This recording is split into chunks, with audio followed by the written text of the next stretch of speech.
Students are joining. We will start in a minute.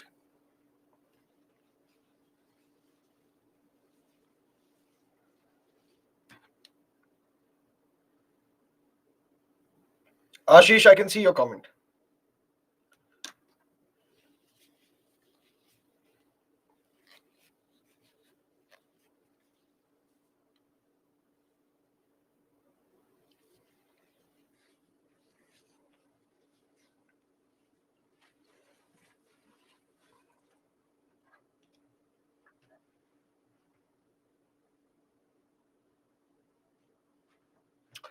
Hello, good morning, and welcome to Byju's Exam Prep.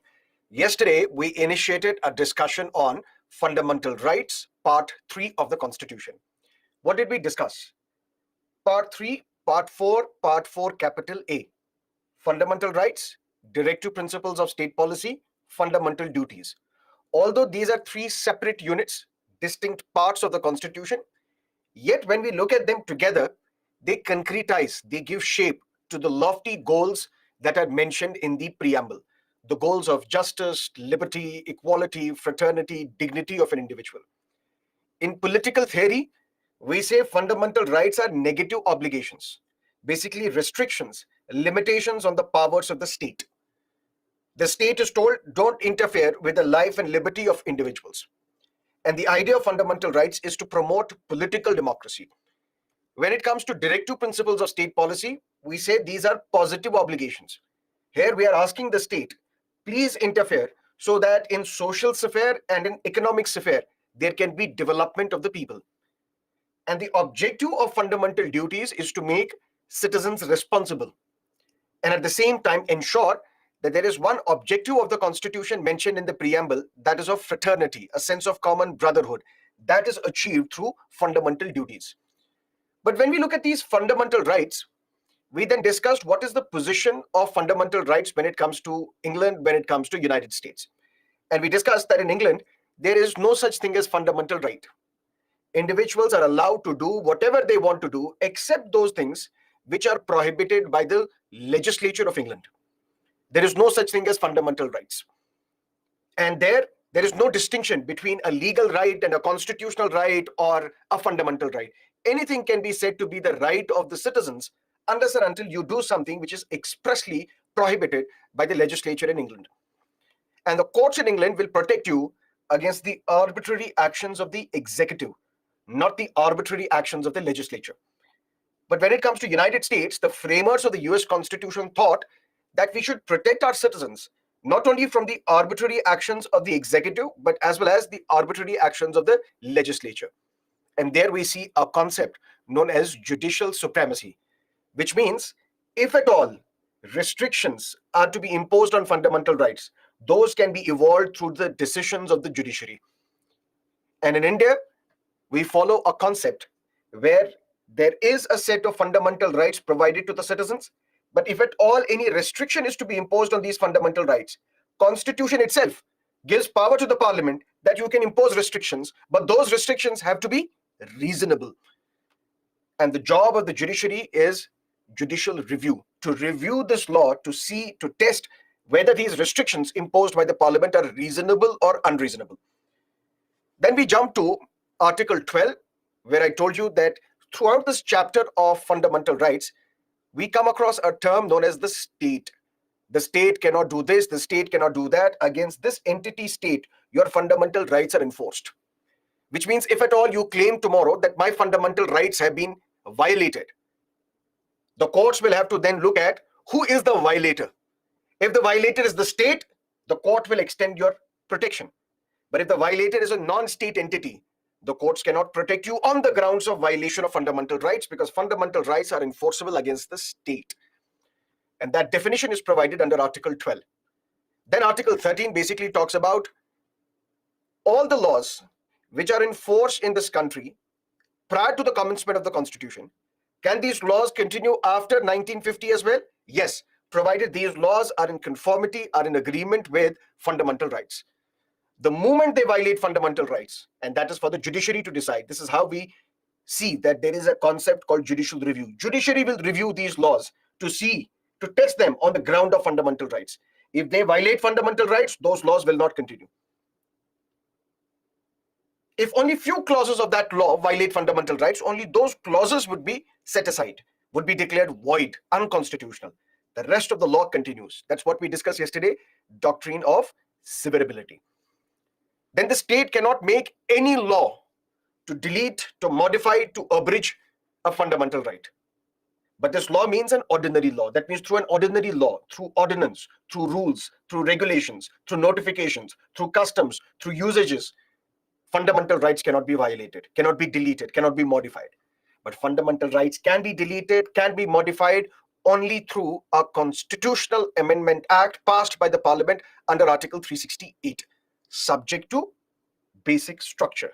No fundamental right, which is part of the basic structure, which we will discuss, can be amended, modified, deleted by the parliament, even by using Article 368.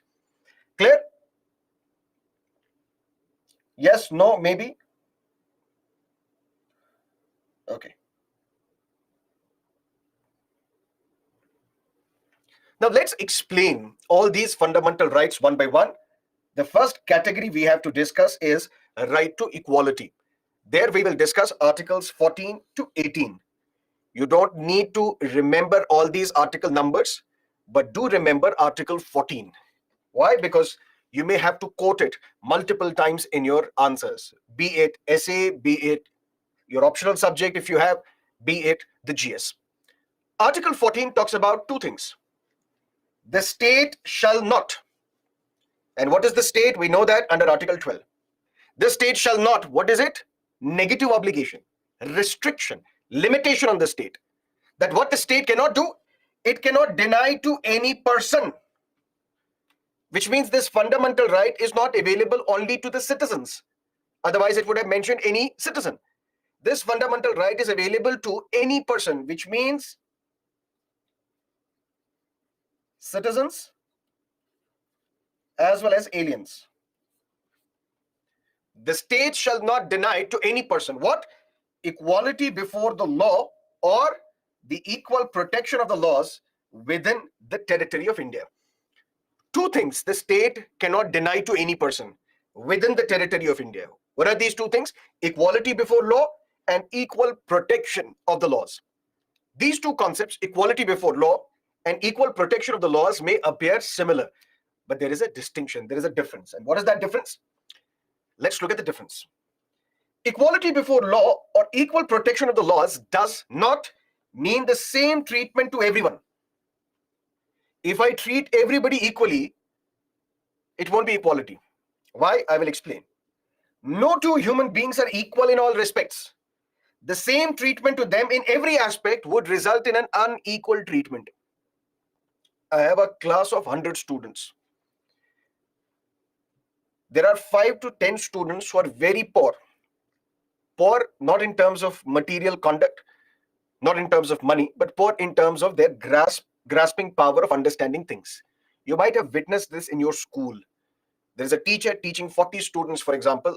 Once the teacher has explained the concept, the teacher goes back and focuses, pays more attention to 3-4 students. What have you written? No, this is not like that. No, I'll show you how it is done. That means the teacher is giving special treatment to some students, not because they are special, but they require more attention because they are weaker than other students.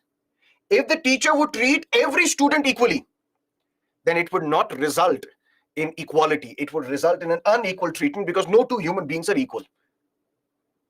To understand this fully, we say equality before law is a negative concept. Negative concept in the sense it imposes negative obligations on the powers of the state.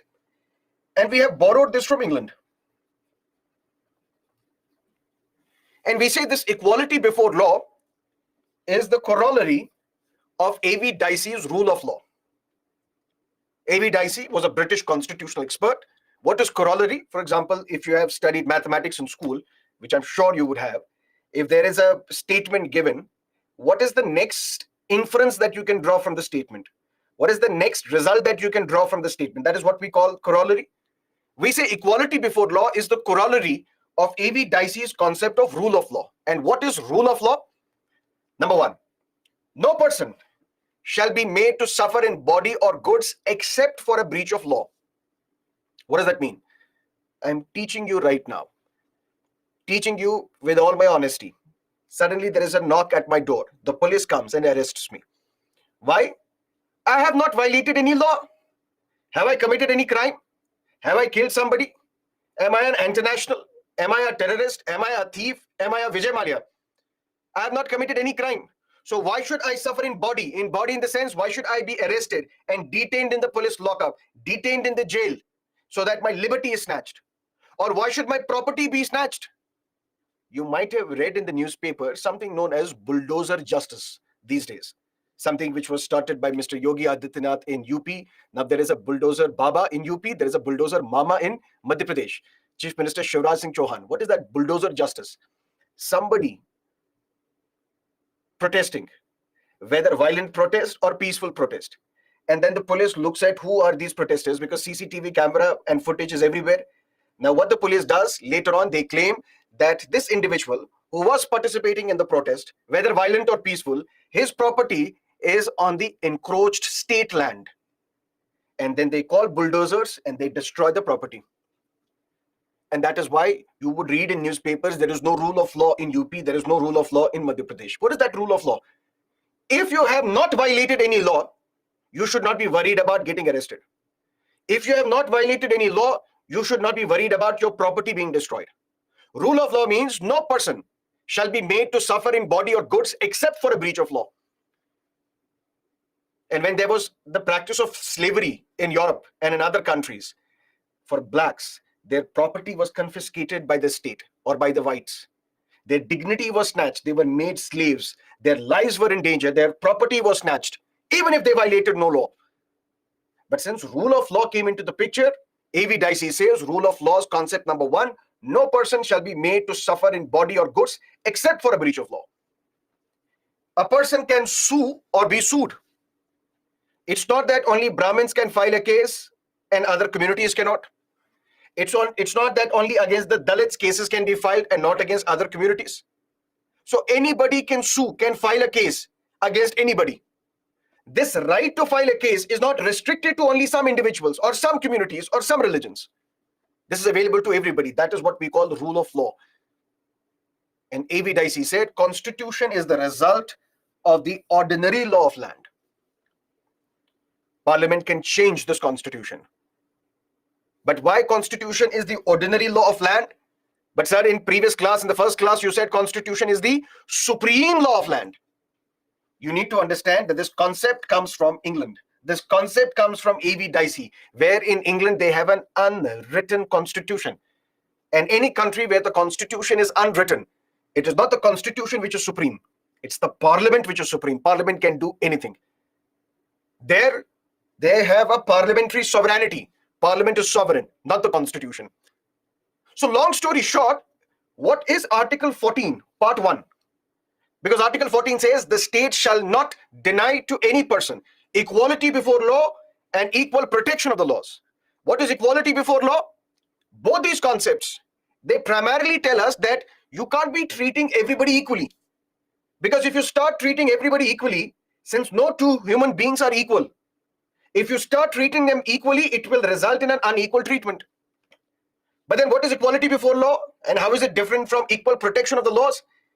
Equality before law, we say, is the corollary of constitutional expert of Britain, A.V. Dicey's concept of rule of law, wherein he says rule of law means no person shall be made to suffer in body or goods except for a breach of law. Any person can sue or be sued. Before rule of law came into the picture, the concept was king is the law. Whatever king says, that is the law.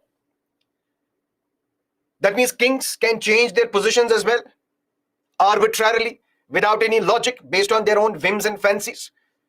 But after rule of law came into the picture, we say law is the king. Sir, what's the difference?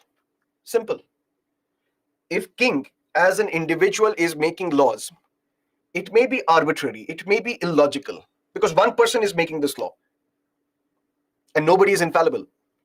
But when a collective body such as a parliament, when a group of 300, 400, 500 people are making a law, that is why we say that law will be fair, because it's based on the collective wisdom of the people, not the wisdom of only one individual.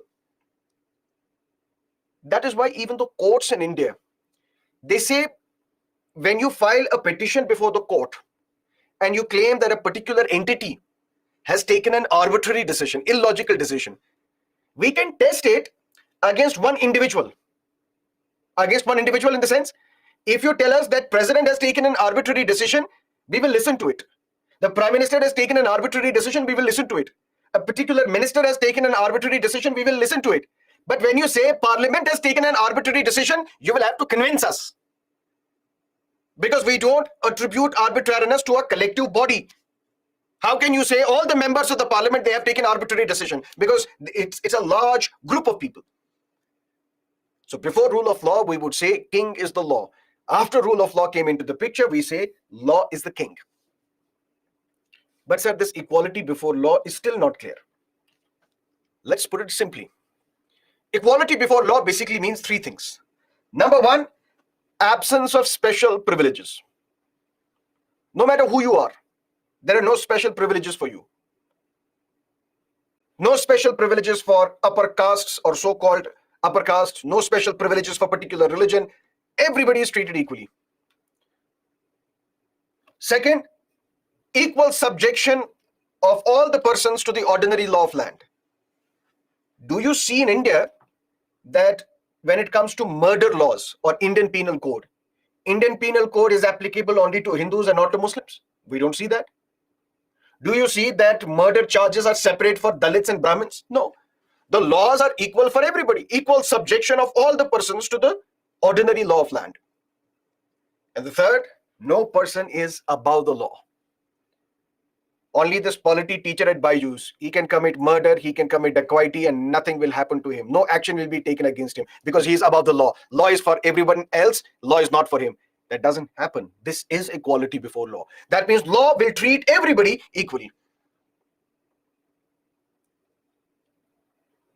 But then this fundamental right is not absolute.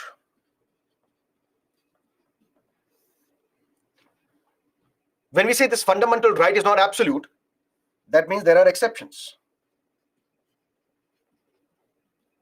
And what are these exceptions? Number one, president or the governor is not answerable to the court of law with regard to the discharge of their official functions. And this is basis what happens in England.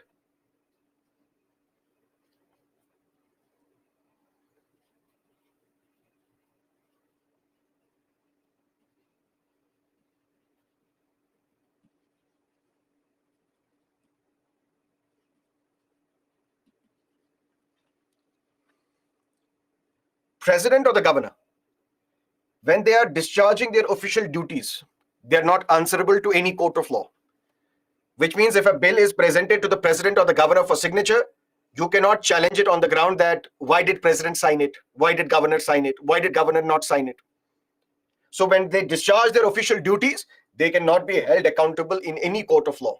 Why? Because in England, we say we have to prevent the dignity of the office of the king.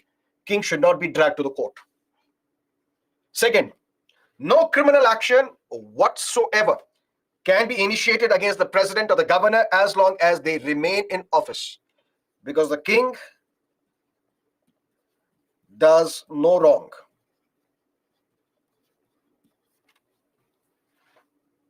For example, Mr. Kalyan Singh,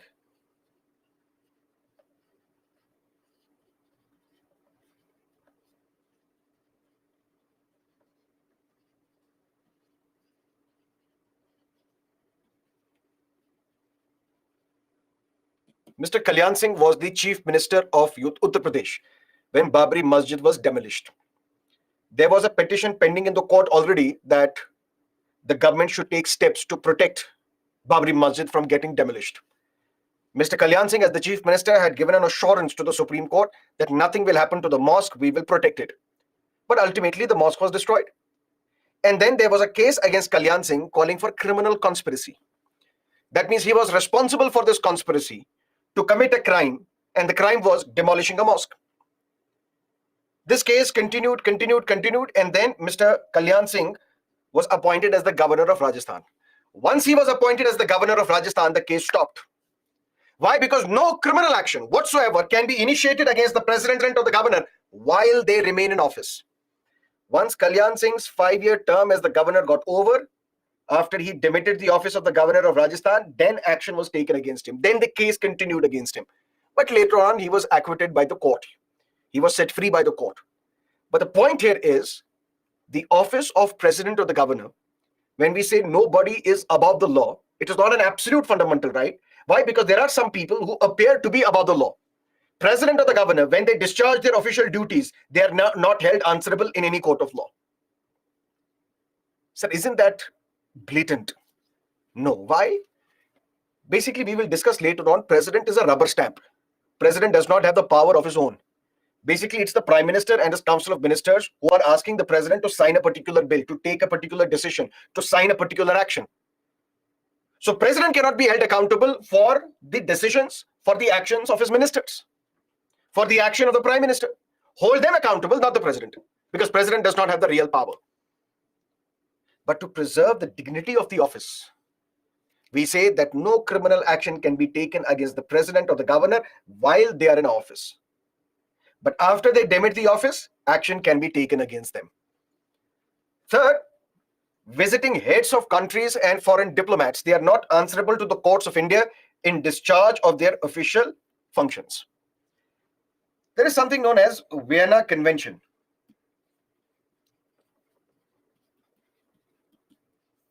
(1961), which is a product of Cold War. What is this Cold War? You will discuss in international relations, but very briefly here. After the Second World War, the world became bipolar. Two superpowers emerged, United States and USSR, which is today's Russia. There was a lot of animosity between the two countries. A lot of animosity. And we said that there was a period of Cold War. That means although not a single bullet was fired, not a missile was fired, but it appeared that the hostility between the two countries was at so high level that any time war can break out. And it was in this period that United States, when United States would see diplomats of USSR in other countries, they would kill them. USSR would also see the diplomats or the spies of US in other countries, they would kill them or torture them. So that means the diplomats of United States in countries which were friendly to USSR, they were threatened that at any point in time they can be arrested. They're doing their duty, but they can be arrested. Similarly, the diplomats of countries which are close to USSR, they would feel threatened in the countries which are closer to United States. That means, for example, a Russian diplomat in Britain may be accused of spying and then will be arrested. In this atmosphere, the diplomats, the foreign officers, cannot be able to discharge their duties. They will always be under this fear that at any point in time they can be arrested. And that is how a convention was signed, known as Vienna Convention on Diplomatic Relations in 1961. According to this, diplomats posted in foreign countries, they cannot be arrested by the host country.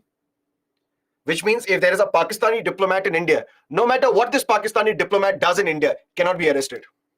No action can be taken against him. In fact, the Pakistani embassy in New Delhi, the police, the army, any other entity in India cannot enter that embassy without the permission of the head of the embassy.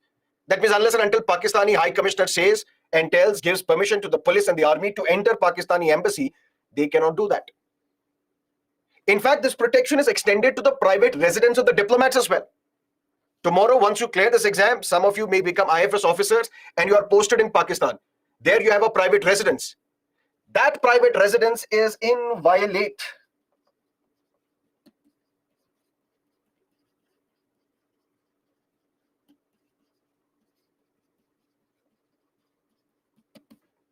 What is inviolate? That means the police, the army, no other entity of the host country, Pakistan, can enter your private residence without your permission.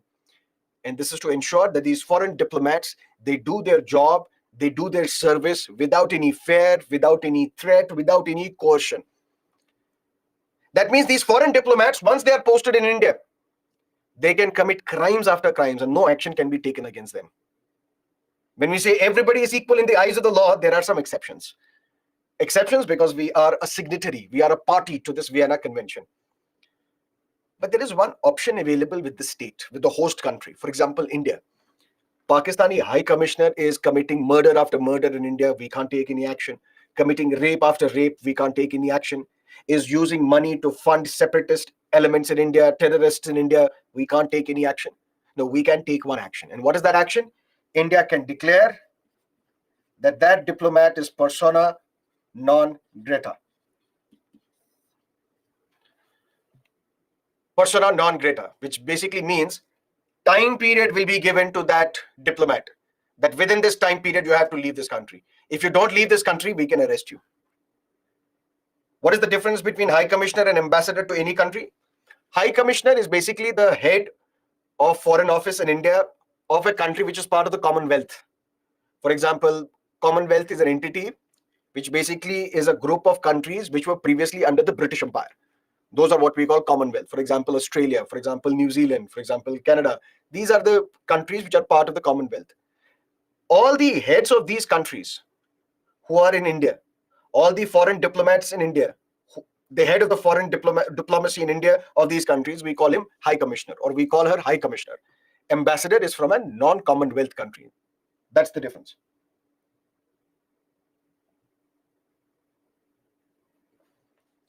Okay, so Article 14, Part 1, the state shall not deny to any person equality before law or equal protection of the laws within the territory of India. And what is equality before law? It's a negative concept which we have borrowed from the English Constitution, borrowed from England. It basically is a corollary of rule of law, which basically means no person shall be made to suffer in body or goods except for a breach of law. Any person can sue or be sued. To put it simply, there are no special privileges no matter who you are. Everybody will be subjected to the ordinary law of land. No special law for different communities. And nobody is above the law. But even this fundamental right, equality before law, is not absolute, which means there are exceptions, which means we can say there are some persons who are above the law. President or the governor, when they discharge their official duties, they cannot be held answerable in any court of law. President or the governor, no criminal action whatsoever can be taken against them while they are in office. And the visiting heads of countries and foreign diplomats, they are not answerable to the courts in India in discharge of their official functions. But what is equal protection of the law? We say as a concept, we have borrowed it from United States. And we say it is a positive concept. And what is that positive concept? Look at this image. There is a baseball match going on. And there is this person, A, B, C. Clear? Who is watching them? State. Who is the state? Definition under Article 12 of the Constitution. State is watching them. This person A, is he able to watch the match clearly? Yes. Person B? Yes. Person C? Absolutely not. He's trying to sneak through the gaps to watch this match. Who is a witness to this? State. Is the state interfering? No.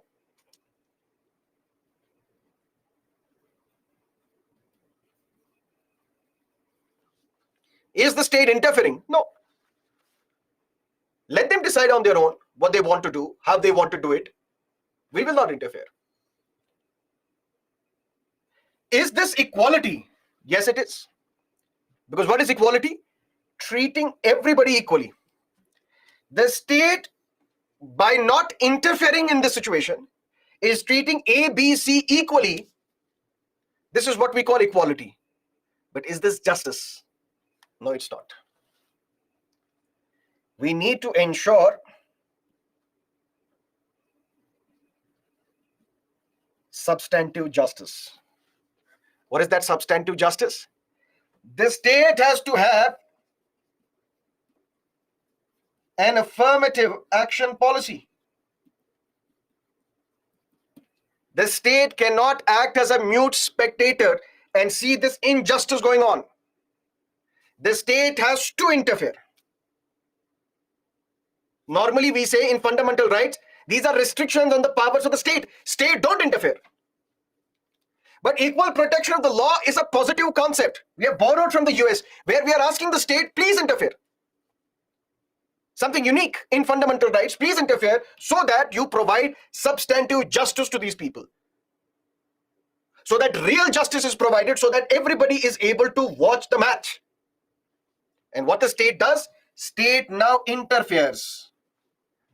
Snatches something from A, gives it to C instead. This is what we call distributive justice.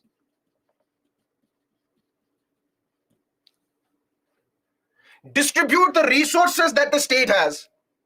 Give something to somebody, give something more to somebody, give nothing to somebody, depending upon what is their status in the society. That is distributive justice. And it is this equality plus justice, which is what we call equity. This is what is equal protection of the law. And now maybe you would be able to relate it to something. A reservation system in India. There was a time when Dalits, they were forced to move out of schools. You can't go to a school. There was a time when even Sanskrit education was reserved only for Brahmins. With no offense to Brahmins, this is part of the history. Whether that is true or not, I was not born. So don't lynch me for that. I've just read a few books. There they mention this. That's all. When they were not given access to school, which means they started doing those menial jobs. To clean the dirt, to clean your septic tank, to clean your floor. That is how, although originally it was meant to be division of labor, but now it became a profession by birth. Now the son of a cobbler will remain a cobbler. He will have no access to school.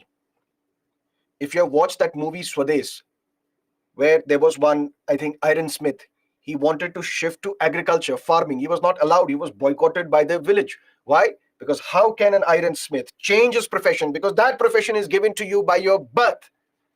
Such was the inequality.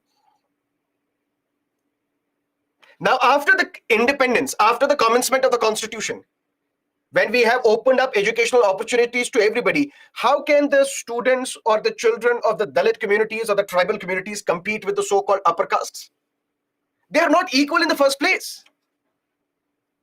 So we can talk about equality when all these individuals are equal. First, we have to lift them up, give something to them. That is what we call the affirmative action policy. Distributive justice, substantive justice. We have to give them reservations so that they can uplift themselves. Then we can talk about equality. So reservation is possible because of Article 14 of the Constitution. Because Constitution says, if you treat everybody equally, it may result in an unequal treatment. Like should be treated alike. That means if you are a murderer, I am also a murderer. Whether you are a Dalit or I am a Brahmin, whether you are a Hindu or I am a Muslim, doesn't matter. We both will be subjected to the same law. Like should be treated alike. But can a murderer be equated with a thief? Both are horrible wrongs. Theft is also a crime. Murder is also a crime. But when we look at the degree, you can't be killing everybody. That means the state cannot award death punishment for the murder as well, for the theft as well. Theft may be given few years in jail. You can't say, sir, I am also a criminal. He's also a criminal. I have committed murder. He has committed theft. We both should be sentenced to death. Otherwise, we both should be sentenced to 2 years in jail. No, we have to treat you differently because you are not alike. You are different. We have to treat those who are in equal. Those among the equals, the law should be equal and equally administered. That means like should be treated alike. That is equal protection of the laws. And it is possible in India. Look at the taxation system in India. There is no tax for a segment which is earning up to 2.5 lakh rupees. After that, there is a 5% tax. Then there is a 10% tax. Then there is a 20% tax. Then there is a 30% tax. Then there is a surcharge as well if you're earning more than 50 lakhs. Then there is another tax if you're earning more than 1 crore. Then there is another tax if you're earning more than 5 crore. So progressively as your income goes up, there is more tax that you will have to pay. Is that not violative of equality? Mr. Ambani will say, why are you taxing me more as compared to a shopkeeper? We are both doing business. This is violative of the principle of equality because everybody is to be treated equally. That's what equality principle is. No, like should be treated alike. Mr. Ambani, you will be clubbed with Mr. Adani. And instead of giving you less tax, we will waive off your loan instead.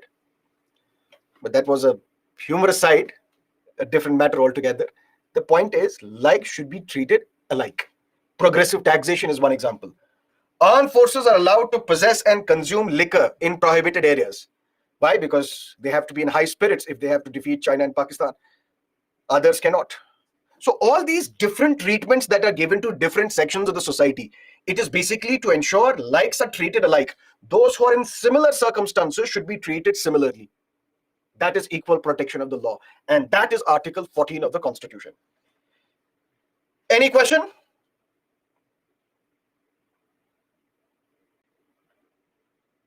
Sir, I don't. Sir, but A, B, C are breaking law by watching match without ticket. How do you know that? This is just an example, my dear. Any standard period for persona non grata, that's for the government to decide. Government can give for 24 hours, 48 hours, any period, 7 days.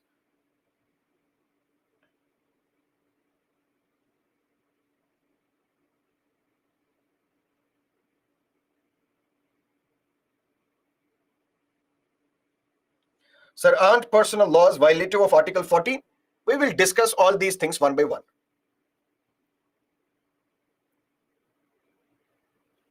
Sir, will you discuss procedure established by law in Article 21?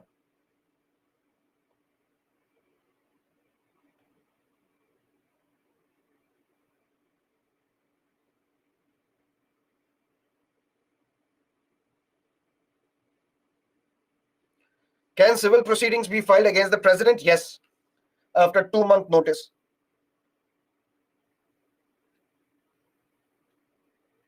Okay. Let's look at Article 15 of the Constitution. And Article 15, there are 6 clauses, 1, 2, 3, 4, 5, 6. We'll discuss all the clauses one by one, but you don't have to remember these clauses. Just understand the concept behind Article 15. Article 15, Clause 1, the state shall not discriminate against any citizen. Now it is clear that Article 15 is exclusively for citizens. The state, under Article 12, shall not discriminate against any citizen on grounds only of religion, race, caste, sex, place of birth, or any of them. The state shall not discriminate against any citizen only on the grounds of religion, race, caste, sex, place of birth, or any of them. That means, can the state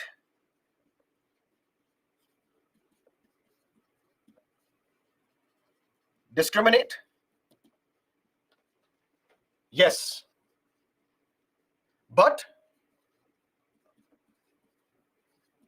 on 6th ground,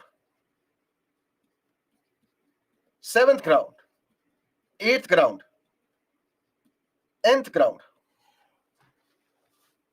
Only on the grounds of religion, race, caste, sex, place of birth, there can be no discrimination. Can there be discrimination? Yes, but on other grounds, other than these 5 mentioned under Article 15. For example, you appear or you want an admission in, let's say, Jawaharlal Nehru University, International University. Is it? You want an admission in JNU. JNU is not giving you admission. Is JNU a state within the meaning of Article 12? Yes, because it is funded by the state. It's a state university. It's a state under Article 12. You go to the court, directly the Supreme Court. Why? Because the Supreme Court is the protector of your fundamental rights. If your fundamental rights are violated, you can directly approach the Supreme Court. You ran towards the Supreme Court. My lord, my fundamental right has been violated. Justice Chandrachud says, please come here, I'm your protector. Which fundamental right is violated? My lord, Article 15. Said, why? Because I belong to Sikh religion. JNU is not giving me admission. Really? JNU Vice Chancellor, come here. Why are you discriminating against him on the grounds of religion?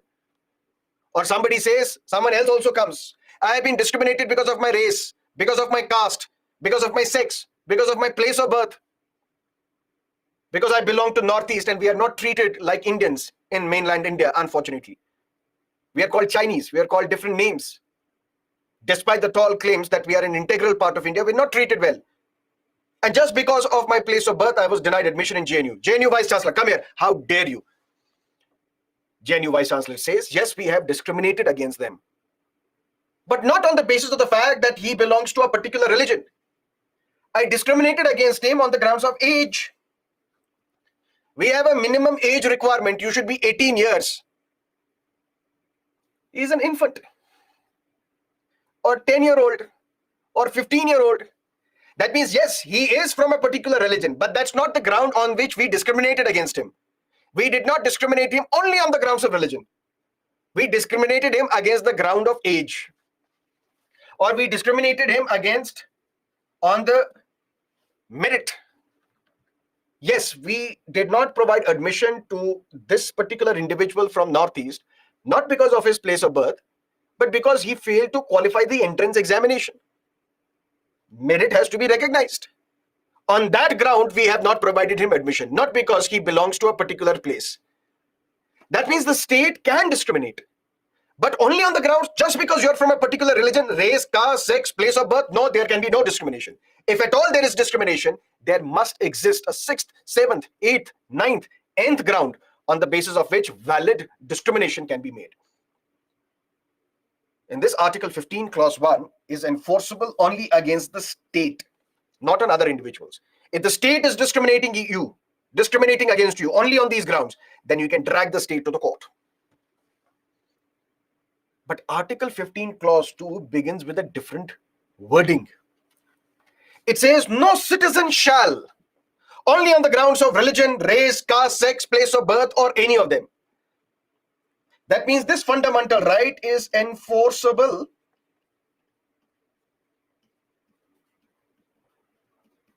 against individuals as well.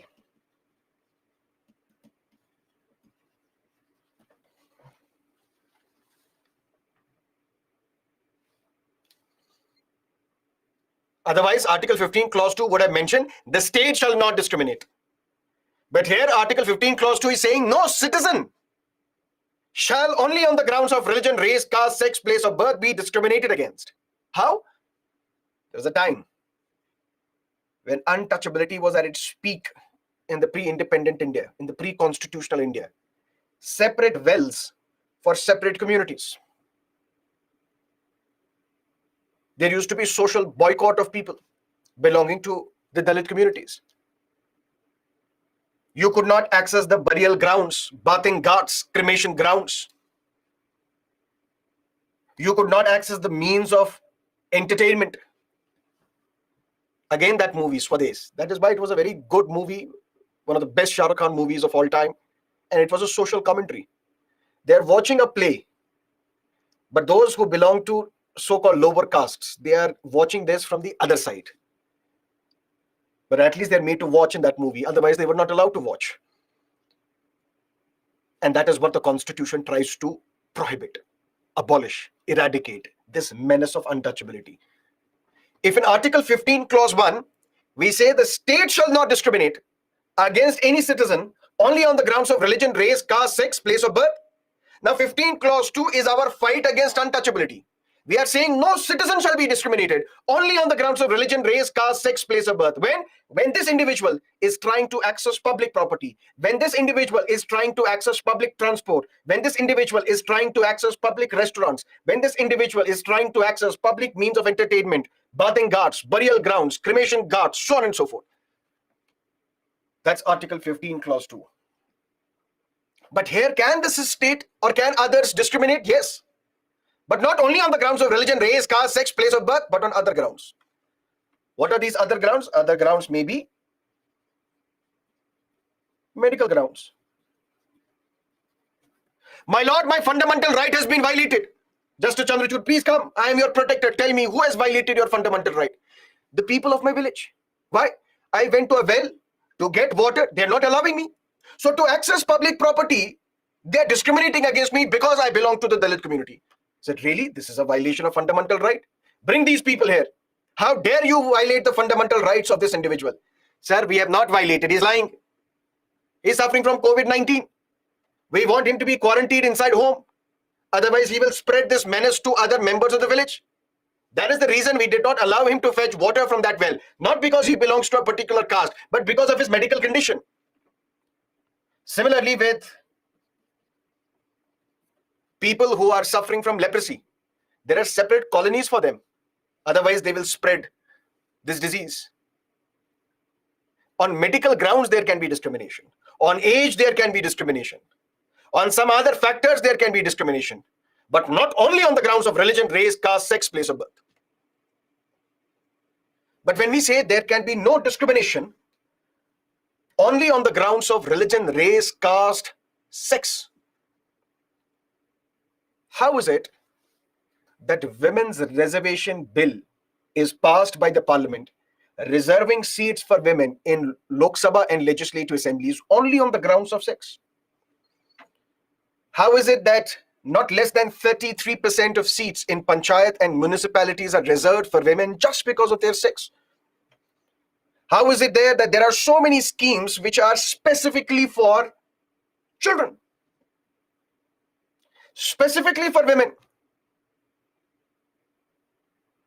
You're a woman, you want to give birth to a child, the employer has to give you 6 months of paid maternity leave under the Maternity Benefit Act. What does the husband get? 7 days, 15 days maximum. Is that not discrimination only on the grounds of sex? Yes, it is. But is it allowed? Yes, it is. How? Because Article 15 is not absolute. Article 15 comes under exceptions as well. And what are those exceptions? Nothing in this article shall prevent the state from making any special provision for women and children. Nothing in this article. What is mentioned in this article? That the state cannot discriminate only on the grounds of sex. But that does not apply if the state wants to make special provisions for women and children. So the exception to Article 15 is special provisions can be made for women and children.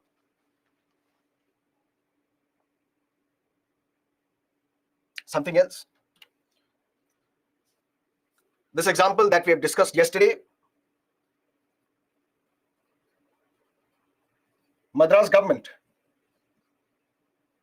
It was then Madras, it's today Tamil Nadu.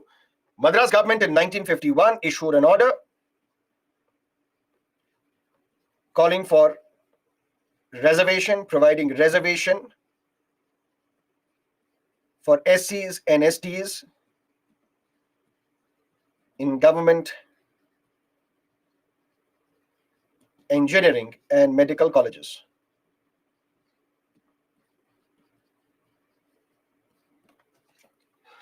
Matter went to the court. What was that case? Anyone in the comment section? Champak Dorai Rajan versus State of Madras. The Supreme Court said, what is this order of the Madras government all about? Madras government said that we are providing reservation for SCs and STs in government engineering and medical colleges. The Supreme Court asked, on what grounds? Why? What is the logic? What is the rationale? Madras government said, we want to implement directive principle of state policy, particularly Article 46, which we will discuss in DPSP. Article 46 basically says there will be claims by the members of the SC and ST community in government jobs and in educational institutions. The state has to listen to these claims. Madras government said, my lord, we are implementing Article 46, which is a directive principle of state policy. That is why we want to provide reservation in government engineering and medical colleges to the members of SC and ST community. Supreme Court said, but DPSPs are inferior to fundamental rights. Fundamental rights are superior. DPSPs are inferior. Even if you want to give implementation to DPSP, you cannot dare violate fundamental rights. And how dare you violate Article 15? Article 15 clearly says the state shall not discriminate against its citizens only on the grounds of caste. So how can on the grounds of caste can you provide reservation in engineering and medical colleges? This is not allowed. This Madras government order is unconstitutional, violative of Article 15 of the Constitution. The government said, what do we do? Parliament got together. Parliament decided, no, we'll have to provide reservation to SCs and STs. For that, what we will do, we will amend the Constitution. Constitution was amended for the first time. The year was 1951. The first Constitutional Amendment Act, 1951, added Article 15, Clause 4, which basically means another exception. If the state shall not discriminate against its citizens only on the grounds of sex, an exception is for women and children, special provisions can be made. If under Article 15 there can be no discrimination on the grounds of caste, another exception is made, Article 15, Clause 4. This means that nothing in this article shall prevent the state from making any special provision for the advancement of those who are socially and educationally backward, which means the members belonging to SC and ST community. Nothing in this article, because this article says there can be no discrimination on the grounds of caste. This restriction does not apply if the state wants to make any provision. And any provision means reservation. If the state wants to make any provision for the advancement of those who are socially backward, who are educationally backward, for example, SCs and STs. What is this social backwardness? What is this educational backwardness?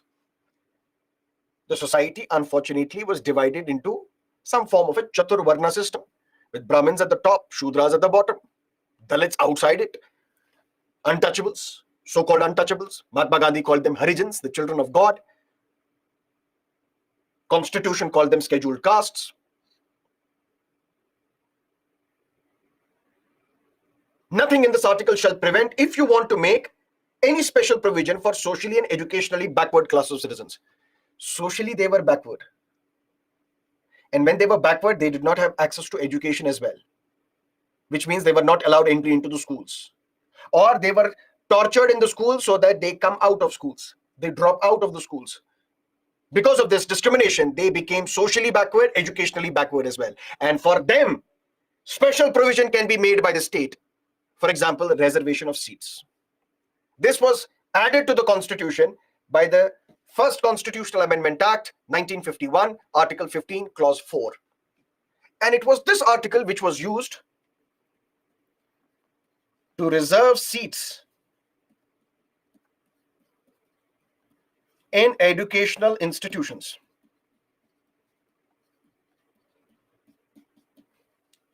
Educational institutions, but primarily government educational institutions. But as the things passed and progressed, we saw the emergence of the private sector. We saw the emergence of the private educational institutions. We saw the mushrooming of the private educational institutions in India.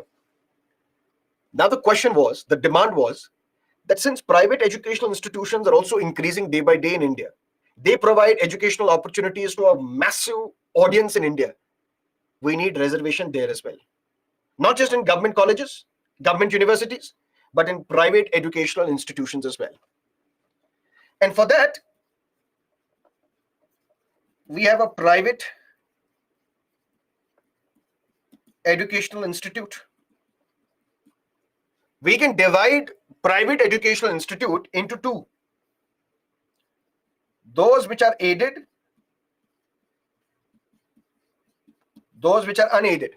I don't know whether you would have noticed this, but normally in the local newspapers, when you read the newspaper specific to a particular state, not the national newspaper, you will see the advertisement of the colleges or universities or schools saying aided institution or unaided institution. Aided by the state. That means some funds are allocated by the state to these institutions, even if they are private. So we have educational institutions. Either educational institutions are government, where reservation extends, is present, or we have private educational institutions. In private educational institutions, there can be aided institutions which are aided by the state. There can be unaided institutions which are not receiving funds from the state. And then we have another group of institutions known as minority educational institutions. which we will discuss in great detail under Article 30, but very briefly here, there are religious minorities in India. For example, Muslims, for example, Sikhs, for example, Christians, for example, Jains, for example, Parsis, for example, Buddhists. If they set up their educational institutions, those are minority institutions. For example, St. Stephen's College, Aligarh Muslim University, the Khalsa schools, Jamia Millia Islamia, all these are minority educational institutions. The demand was that we should extend reservation, which is currently only in government educational institutions, to all other institutions. And for that, the law was passed again. The constitution was amended again. 93rd Constitutional Amendment Act, Article 15, Clause 5 was added to the constitution. And what did this article say? That there can be seats reserved in favor of those who are socially and educationally backward in all institutions, whether government or private, in private, whether aided or unaided. And the only category of educational institution which is kept out of the reservation system are those which are the minority educational institutions. Then came 2007. And in 2007, a law was passed known as Central Educational Institutions. There are central educational institutions, for example, IITs, for example, IIMs, for example, NITs. Central Educational Institutions, Reservation of Seats Act 2007. This is why only SCs and STs. 27% reservation shall be provided to OBCs, other backward classes as well, in these central institutions. But there are some purely research-based institutions such as Tata Institute of Fundamental Research, which has been kept out of the reservation system. It's purely research-based. Then came 2019, where Constitution was enacted again, amended again. 103rd Constitutional Amendment Act was passed. Article 15, Clause 6 was added.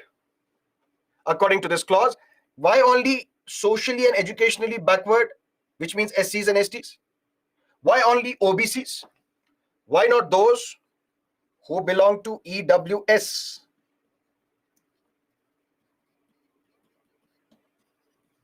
Economically weaker sections of society. For them also, there shall be seats reserved.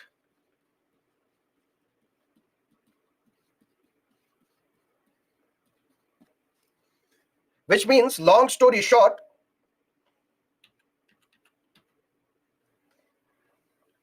if we need to summarize Article 15, we can say Article 15 has various clauses, but you don't have to go by clause or remember clause by clause, just understand the concept. Concept number one is, the state shall not discriminate against any citizen only on the grounds of religion, race, caste, sex, place of birth, or any of them.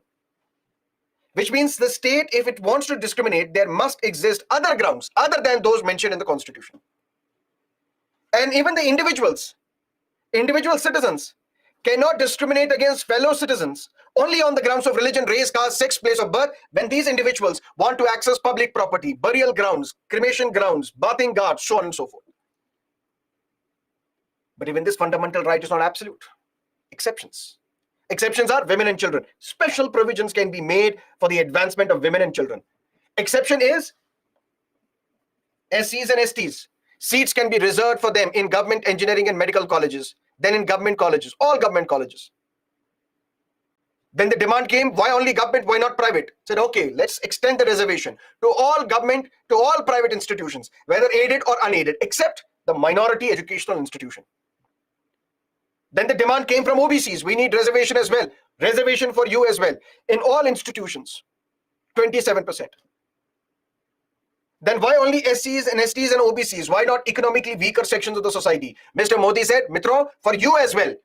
Reservation of seats in all institutions except minority educational institutions for those who belong to economically weaker sections of the society. All these are exceptions. Article 15 of the Constitution. Any question as of now?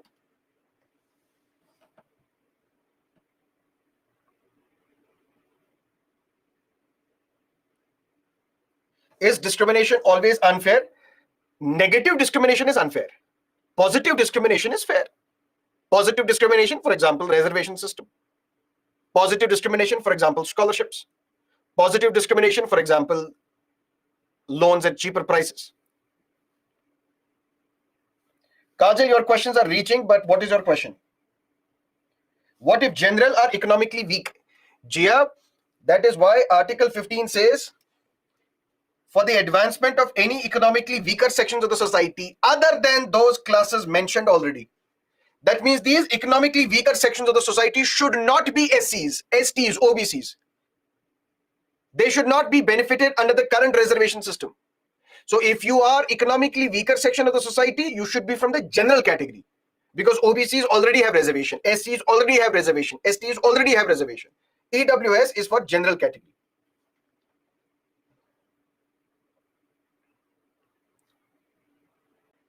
Can Byju's discriminate on the grounds of Article 15? Under Article 15, yes, we can discriminate, but not if you want to access public property, burial grounds, cremation ghats, a means of entertainment, shops. We can't do that.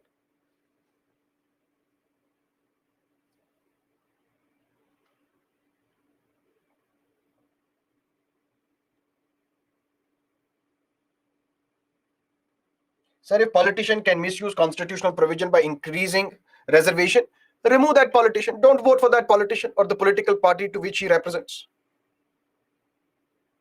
Because ultimately, sovereignty lies with the people, with you.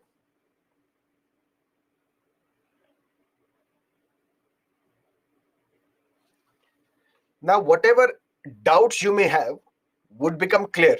Doubts related to reservation would become clear when we will discuss Article 16. Hold your horses, stay calm, listen to me. When I will ask you, when I will tell you that ask me questions if you have any, then start asking questions. Till then, be patient, calm, just listen to me, just write down whatever I'm saying. I'm sure after this topic is over, there won't be questions left on your mind vis-a-vis with respect to reservations. Article 16 again has various clauses, clause 1, 2, 3, 4, 5, 6, but you don't have to remember clauses, just understand the concept. Article 16, clause 1, it says there shall be equality of opportunity in public employment for all the citizens, which means this Article 16 is also exclusively available to citizens. Equal opportunity should be provided to all the citizens when the government is advertising posts, when the government is inviting applications for government jobs. There should be equality of opportunity. How? Article 16, clause 2 says no citizen shall, on grounds only of religion, race, caste, sex, place of birth, residence, descent, or any of them, be ineligible for or discriminated against in respect of any employment or office under the state.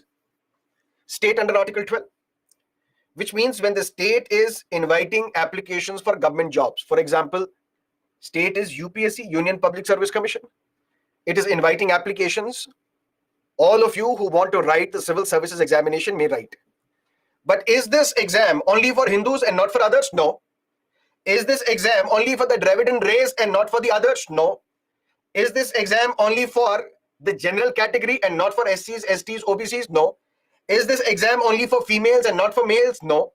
Is this exam for those who are only the citizen of India by birth and not to those who are the citizens of India by descent? No. This is for exam for every citizen, whether by birth or by descent or naturalization, whatever.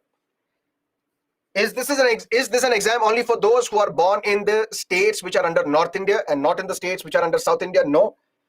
Is this exam only for those who are now residing in North India and not in South India? No. That means on these grounds there can be no discrimination. Only on these grounds there can be no discrimination. That means, can the state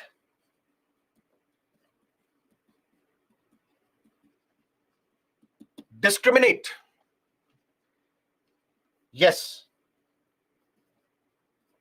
But on 8th ground, 9th ground, 10th ground. In Article 15, there are 5 grounds on the basis of which there can be no discrimination. In Article 16, there are 7 grounds. On the grounds of religion, race, caste, sex, place of birth, descent, residence, there can be no discrimination only on these grounds. But can there be discrimination? Yes. On what ground? Age. My lord, my fundamental right has been violated. Come here. Who violated your fundamental rights? UPSC. How? They released a list of successful candidates who cleared the civil services examination, which is basically a government post, a government job. My name is not there in the list. Just because I'm from particular religion, race, caste, sex, place of birth. Really? UPSC, come here. Why have you discriminated against this individual? Said he was not eligible. I told him you are from general category. Your age is 35. But for general category, the age limit is 32. What should I do? This person is ineligible. Said, okay, you're discriminating on valid ground, age. Merit. Why have you discriminated against him? Sir, what should I say? Say something. Why have you discriminated against this person? He could not qualify prelims. And now he claims that I should become an IS officer. Should we discriminate others who cleared prelims, mains, personality test and top this exam? And we will give this person a job? On merit, we are discriminating against him. Quite fair. Sir, but me.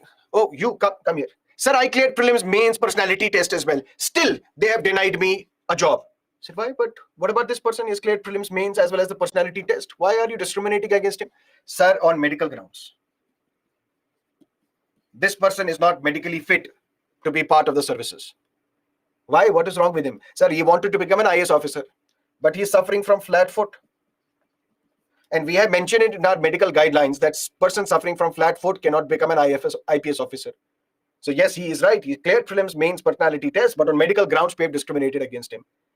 That means there can be other grounds on the basis of which the state can make valid discrimination. But only on the grounds of religion, race, caste, sex, place of birth, descent, residence, there can be no discrimination whatsoever. But just like Article 14, just like Article 15, Article 16 also is not, what it is not? Absolute. Which means there are exceptions. What is an exception? Article 16, Clause 3. What is an exception? It confers the power on the parliament that what parliament you can do, you can pass a law. Through this law, what you can do, you can provide residence as a qualification for some jobs. Can there be discrimination on the grounds of religion, race, caste, sex, place of birth, residence, descent? No. Can religion, race, caste, sex, place of birth, descent, residence be made qualification? Just because you are from a particular religion, you are ineligible to write this exam. Just because you are from a particular residence, you are ineligible to write this exam. Can this happen? No. Can this happen then? Yes.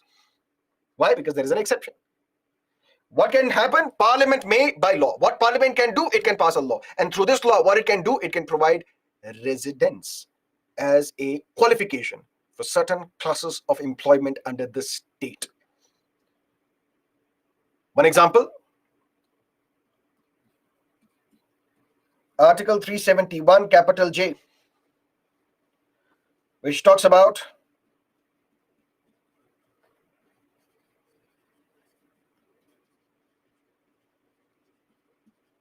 Hyderabad, Karnataka region, 6 backward districts of Hyderabad, Karnataka region, for example, Gulbarga, Raichur, Bidar, Bellary, so on and so forth, 6 backward districts. Here, if you want a job, the State Public Service Commission in Karnataka, the Karnataka Public Service Commission, when it would advertise jobs, it would say that jobs in these 6 districts shall be reserved for those who are the residents of these 6 backward districts. That means residence becomes a qualification for a job. Those who are the residents of other districts of Karnataka, they are ineligible to get these jobs. Similar to something like Mulki rules or Mulk rules, which used to happen in Telangana, Hyderabad region. During the Nizam's time, there were some jobs which were reserved for those, only for those who were the residents of Telangana, who were the residents of Hyderabad. When Nizam gave his power, Hyderabad became part of India. One of the condition was that these jobs will continue to be reserved for those who are the residents of Hyderabad. That means residents can be the qualification for certain jobs. The government of India said, no issues, we will have an exception in the constitution that if we want, which means the parliament, that means state legislature cannot. Legislature of Karnataka, legislature of Andhra, legislature of Telangana, legislature of UP, they cannot say that from now onwards these jobs are reserved for those who are the residents of our states. No.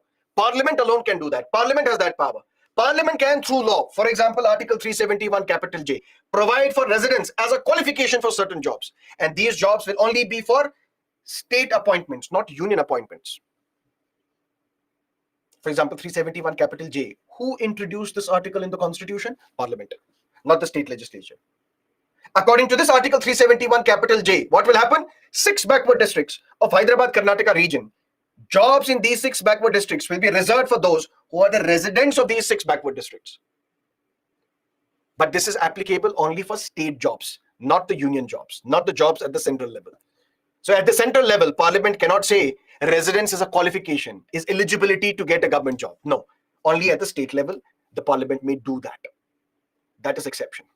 So Article 16, which says equality of opportunity in public employment, equality of opportunity in government jobs. There can be no discrimination only on the grounds, 7 grounds mentioned in the Constitution. But there is an exception. Residence can be a qualification as well. But who can prescribe residence as a qualification? Not the state legislature, but the Parliament. Otherwise, every state legislature will pass a law and say only those who are the residents of UP are eligible for job in UP. Only those who are the residents of Andhra are eligible for a job in Andhra. Only those who are residents of Haryana are eligible for a job in Haryana. That would have happened. But this is something that can be done only by the Parliament, not the state legislature. Clear? Something else. Article 16, Clause 4, another exception. The state is empowered. What state you can do? You can reserve seats. For whom? For those who are socially and educationally backward. Who are these socially and educationally backward classes of citizens? SCs and STs. What will you do? You will provide them reservation, provided they are not adequately represented in the services under the state. Article 16, Clause 4 creates another exception. The state is empowered. That what the state you can do, you can reserve seats. For whom? Those who are socially and educationally backward, which means SCs and STs. Where? In government jobs, you can reserve seats for them, provided they are not adequately represented in the services. Adequately represented, for example, their population is 20%, but only 2% of their community, they are the members of the state. They are part of the services of the state. They are part of the government jobs, which means they are not adequately represented.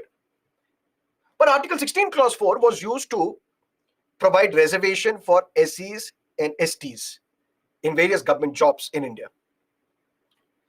Then came emergency.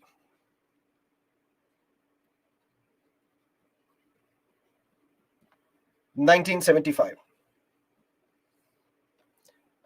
And this emergency was lifted in 1977. And in 1977, Janata Party came to power and Shri Morarji Desai became the Prime Minister of India. And then the government set up a committee headed by Mr. B.P. Mandal, a politician from Bihar. This commission came to be known as the Mandal Commission. What was the purpose of this Mandal Commission? The government asked Mr. B.P. Mandal, please come here. I said, what? There are SCs and STs. I said, yes. They are socially and educationally backward. We call them socially and educationally backward. That is why we have a reservation for them in educational institutions, in government jobs as well. I said, yes. Now, apart from SCs and STs, can you identify other communities who are also socially and educationally backward so that we can provide them some benefits as well? Maybe we can provide them reservation as well. Mr. Mandal said, sure, sir, I'll submit a report. BP Mandal submitted a report and said 52% population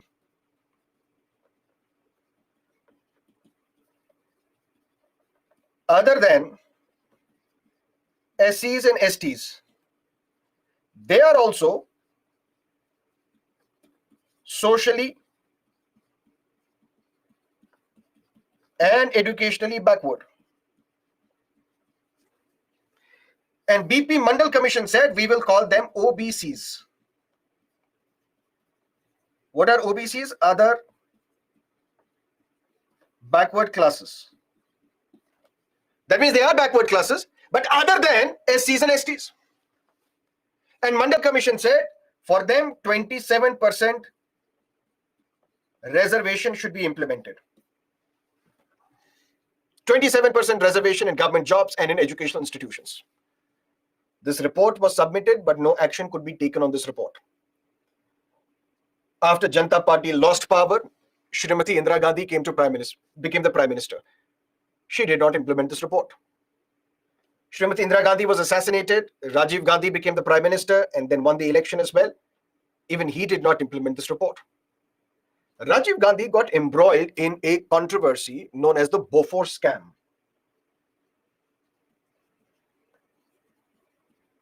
Where it was argued that to procure these Bofors guns, which played a very important role in the Kargil war. So there was nothing wrong with the guns, but it was the way in which the guns were acquired, in which the deal was done. There was some kickbacks involved, some corruption involved. Rajiv Gandhi was unaccused. Amitabh Bachchan, who was then the member of parliament, member of Lok Sabha from Allahabad constituency, a very close friend of Rajiv Gandhi, was also accused. And others were accused. Kotorochi, various others. We don't have to get into that. The image of Rajiv Gandhi took a hit. So initially he was viewed as very clean politician, technically savvy individual who introduced computers in India. But now his image took a hit. His defense minister was Vishwanath Pratap Singh, VP Singh. He resigned. He then became 2011's Arvind Kejriwal.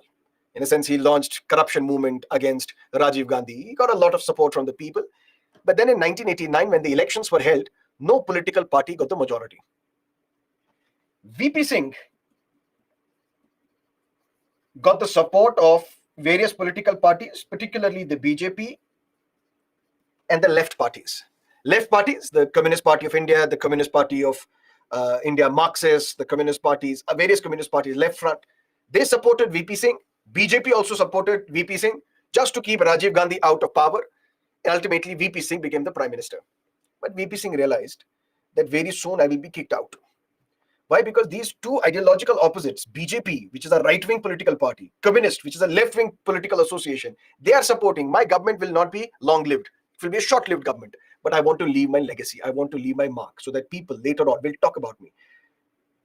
And in one fell swoop, what VP Singh government did, implemented the Mandal Commission report. Implemented Mandal Commission report, 27% reservation in government jobs was provided to the members of the OBCs. But BJP was in a fix. Why? Because BJP said, and BJP thought that we are viewed as a right-wing political party with support from the upper castes or the so-called upper castes. But the members of the OBCs, they support other political parties. If they are empowered, what will happen to us? We should not let VP Singh implement this Mandal Commission report. So BJP withdrew support to VP Singh. And BJP went from Mandal to Mandir.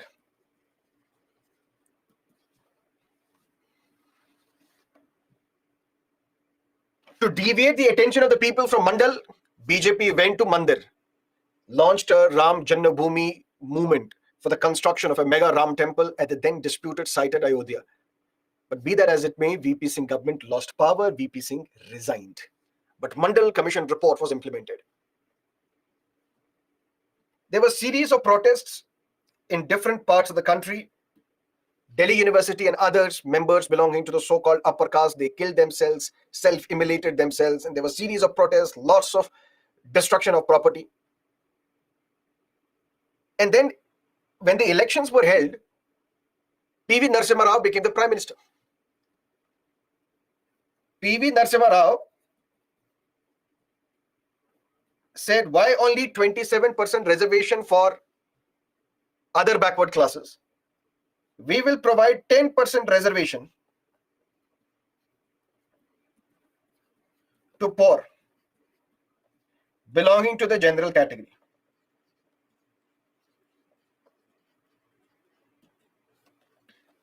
That means now the demand became, And the policy became that there will be reservation in government jobs for SCs, for STs, now OBCs. Now 10% seats will be reserved for poor belonging to the general category as well. When all these protests was going on, one lawyer of the Supreme Court, Indra Sani, she was driving through these protests. She saw these protests and ultimately she approached the court and challenged the constitutional validity of OBC reservation as well as this 10% reservation for the poor. And that case came to be known as Indra Sani versus Union of India. And this is also known as the Mandal case.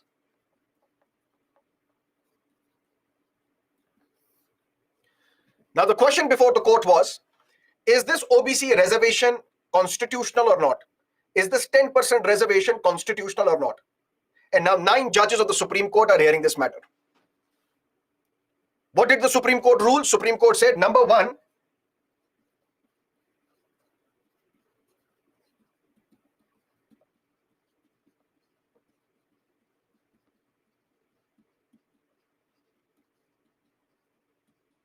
reservation is not a fundamental right.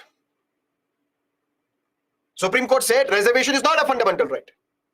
Why? Because the Constitution says that the state can make any provision for the advancement of socially and educationally backward class of citizens. Any provision can be reservation. Any provision can be scholarship. Any provision can be fee waiver. Any provision can be any provision. It may not only necessarily be reservation. So reservation is not a fundamental right. And this reservation is enabled by Article 16 Clause 4. Because Article 16 Clause 4, what does it talk about? It empowers the state to reserve seats in favor of the backward classes, provided they are not adequately represented in the administration. So there is a condition to provide reservation. And who can decide that? State. That means reservation is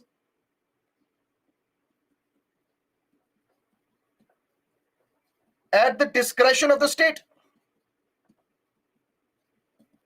If the state wants to give reservation, it can. If the state does not want to give reservation, you cannot force it. It is right to reservation is not a fundamental right. Reservation is at the discretion of the state. And it is Article 16 Clause 4 which enables reservation. Supreme Court further said that this OBC reservation is constitutional. Yes, 27% jobs can be reserved for other backward classes, but for that you have to meet 5 constitutional requirements. Constitutional requirement number 1, prove to us that they are socially and educationally backward. Constitution provides for that there can be reservation of seats. There can be special provision. But for whom? Those who are socially and educationally backward. We have always assumed that SCs and STs are socially and educationally backward. But apart from SCs and STs, if there are others who are also socially and educationally backward, prove to us. Which basically means you will have to set up a commission. This commission will have to study various caste groups, will have to ultimately prepare a report, and basis that report, it has to convince us that all these communities that we are mentioning, they are socially and educationally backward. Prove to us that they are socially and educationally backward. Condition number 2, they are not adequately represented in the administration. Because what does Article 16 Clause 4 say? It empowers the state that you can reserve the seats for socially and educationally backward. So if you are identifying these people as socially and educationally backward, there is another condition, provided they are not adequately represented in the administration.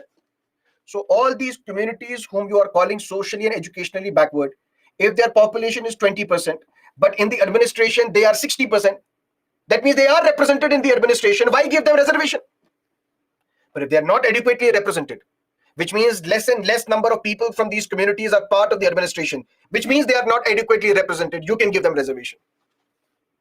But these conditions you will have to satisfy. First, prove to us by setting up a commission so that they conduct a study, so that they present a report, and through this report they say that these are the communities who are socially and educationally backward, and prove to us that these communities are not adequately represented in the administration. Condition number 3, concept of creamy layer shall apply. What is that creamy layer? If this caste group A,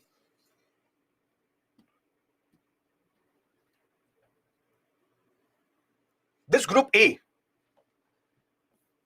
yes, they are socially and educationally backward. Clear? But there is an individual, or there are individuals belonging to this community, but their annual income is 8 lakhs. If they are holders of constitutional office,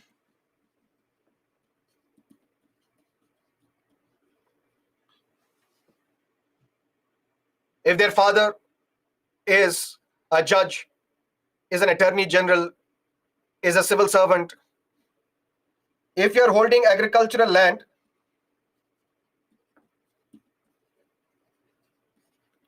let's say 5 acres, if you're holding flat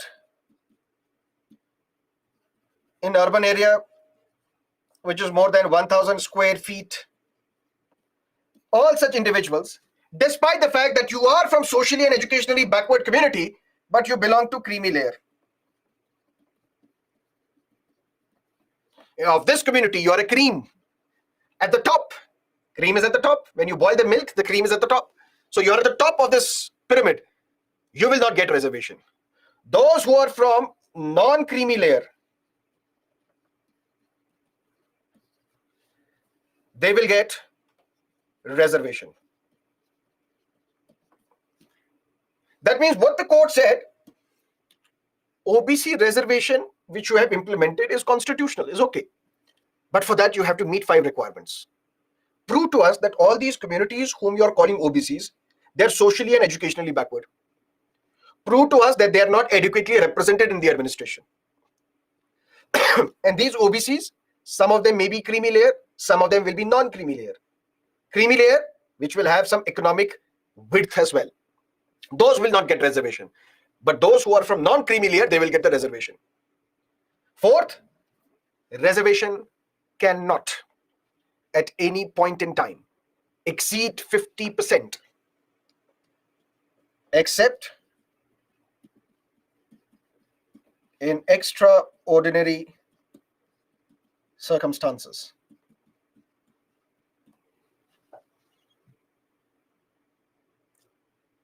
If 15% jobs are reserved for SCs, 7.5% jobs are reserved for STs, 27% jobs are reserved for OBCs, reservation under any criteria, under any circumstance shall not exceed 50%, except in extraordinary circumstances, which we will discuss slightly later.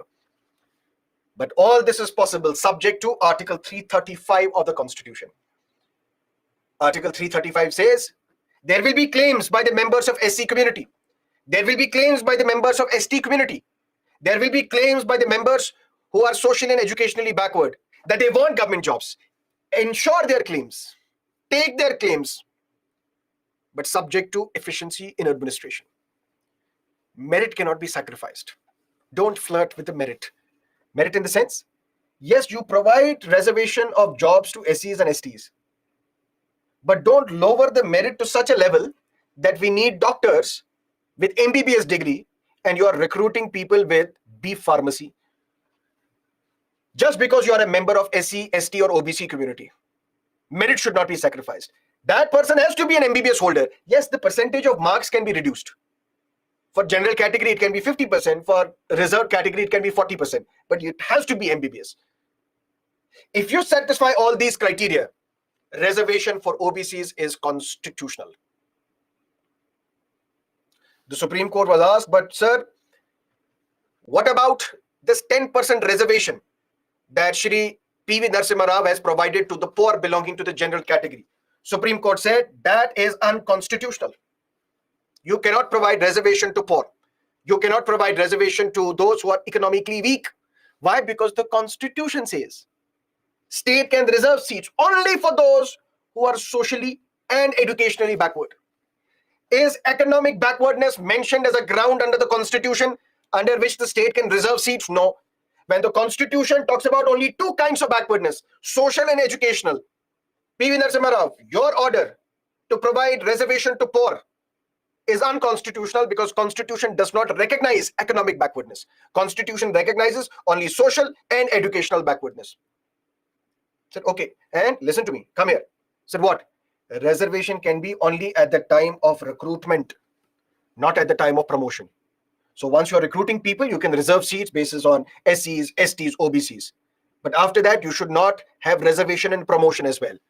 If you have to promote 10 people, out of these 10 people, 2 people should be from SCs, 3 people should be from STs, 4 people should be from OBCs. No, reservation only at the time of entry, not at the time of promotion. Any question as of now?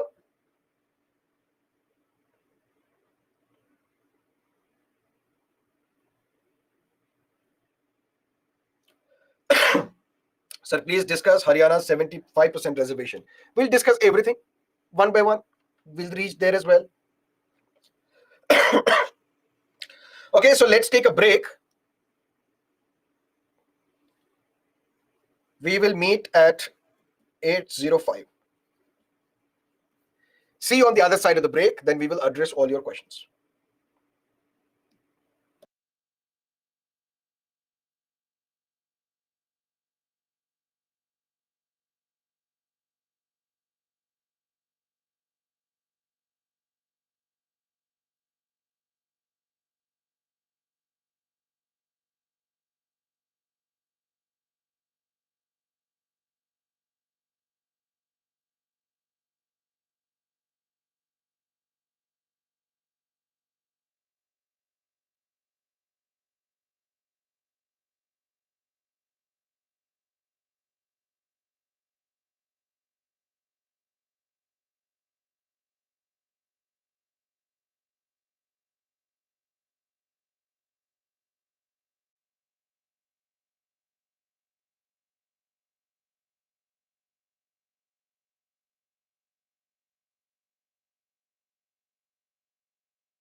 Article 16 of the Constitution, there shall be equality of opportunity when it comes to government jobs. Constitution says the state shall not discriminate against any citizen on 7 grounds, only on the 7 grounds of religion, race, caste, sex, place of birth, descent, residence. But can the state discriminate on other grounds? But this is not an absolute fundamental right because there are exceptions. Exceptions such as the parliament may prescribe residence as a qualification for some jobs. But these jobs can only be at the state level, cannot be at the central level. And only parliament and not the state legislature can provide residence as a qualification for certain government jobs at the state level. Exception is that the state can reserve seats, reserve jobs for those who are socially and educationally backward, for example, SCs and STs, provided the state thinks that these communities are not adequately represented in the administration.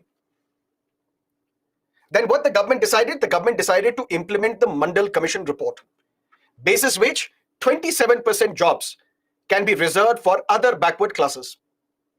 The government further said that 10% jobs shall be reserved for those who belong to poor communities or poor categories of the general category. Matter went to the court, Indra Sani versus Union of India. In this judgment, the court said, number one, reservation is not a fundamental right. Reservation is at the discretion of the state. If the state wants to provide reservation, it can. If the state does not want to, nobody can force the state from providing reservation. But reservation can be only on the grounds of social and educational backwardness. Economic backwardness is not recognized by the Constitution. So on economic grounds, there can be no reservation. The court further said, reservation can be only at the time of the entry, not at the time of promotion. Can be only at the time of the recruitment, not at the time of the promotion. But the court said reservation for OBCs in government jobs is constitutional provided 5 requirements are met. Requirements: prove to us that these communities whom you call OBCs, they are socially and educationally backward. Prove to us that they are not adequately represented in the administration. And divide OBCs into creamy layer and non-creamy layer. Give reservation to non-creamy layer and not to the creamy layer. Reservation cannot at any point exceed 50%, except in extraordinary circumstances. And reservation is possible subject to efficiency in administration. Don't flirt with the merit. Don't flirt with the efficiency in administration. After this judgment, OBC reservation became possible. But then since the court had said reservation can be only at the time of the recruitment at entry level, not at the time of promotion, Parliament got together, amended the Constitution again. 77th Constitutional Amendment Act, the year was 1995. Article 16, 4 capital A was inserted into the Constitution. And because of this article, reservation in promotion became possible for those who belong to SC and ST community. That means those SCs and STs who are socially and educationally backward, for them, reservation in promotion is also possible under Article 16, 4 capital A, because now the Constitution stands amended. This constitutional amendment was challenged in the court, and the Supreme Court finally gave its verdict in the year 2006, M. Nagaraj versus Union of India. Supreme Court said reservation in promotion for SCs and STs is possible, is constitutional, provided you meet 3 requirements. Prove to us that they are socially and educationally backward. Prove to us that they are not adequately represented in the administration. Prove to us that they do not affect the efficiency in administration if these people are promoted. The government said, but sir, we have proved this in the previous case, in Indra Sani case. No. Indra Sani case was about OBC reservation. In Indra Sani case, we did not question reservation for SCs and STs in government jobs because that was provided since the commencement of the Constitution. The specific question before us in Indra Sani case was whether OBC reservation is constitutional or not, whether reservation for the poor is constitutional or not. Nobody challenged and questioned SC, ST reservation. We said that there can be reservation only at the time of the entry, only at the time of the recruitment, not at the time of the promotion. Now you are saying that there should be reservation and promotion as well. Now you will have to tell us that these SCs and STs, they are socially and educationally backward. You will have to tell us that they are not adequately represented in the administration. In a sense, if there are 10 people who are to be promoted from, let's say, assistant director to deputy director, from deputy director to special director, from director to the commissioner or secretary or special secretary, you will have to tell us that members of the SCs and STs, they are discriminated against. Although they are recruited, but once they are recruited, they are not promoted because of their caste. Their promotion is stopped because of their caste. Their promotional opportunities are stopped because of their backwardness. Prove to us. And after that, you'll have to ensure efficiency in administration is not affected. You have to have efficient officers running the administration. If you prove this, reservation in promotion is also possible for SCs and STs. Which means the situation now becomes that there is reservation in government jobs for SCs, STs, OBCs, not for the poor. There is reservation in promotion only for SCs and STs, not for OBCs. And OBCs today are demanding that they should also be given reservation in promotion. But as of now, there is reservation only for SCs and STs in promotion, not for OBCs. Something else happened. Jarnail Singh versus Lakshmi Narayan Gupta 2018. This judgment was authored by Justice Rohinton Fali Nariman. And the Supreme Court said, why creamy layer is only for OBCs? Why not SCs and STs?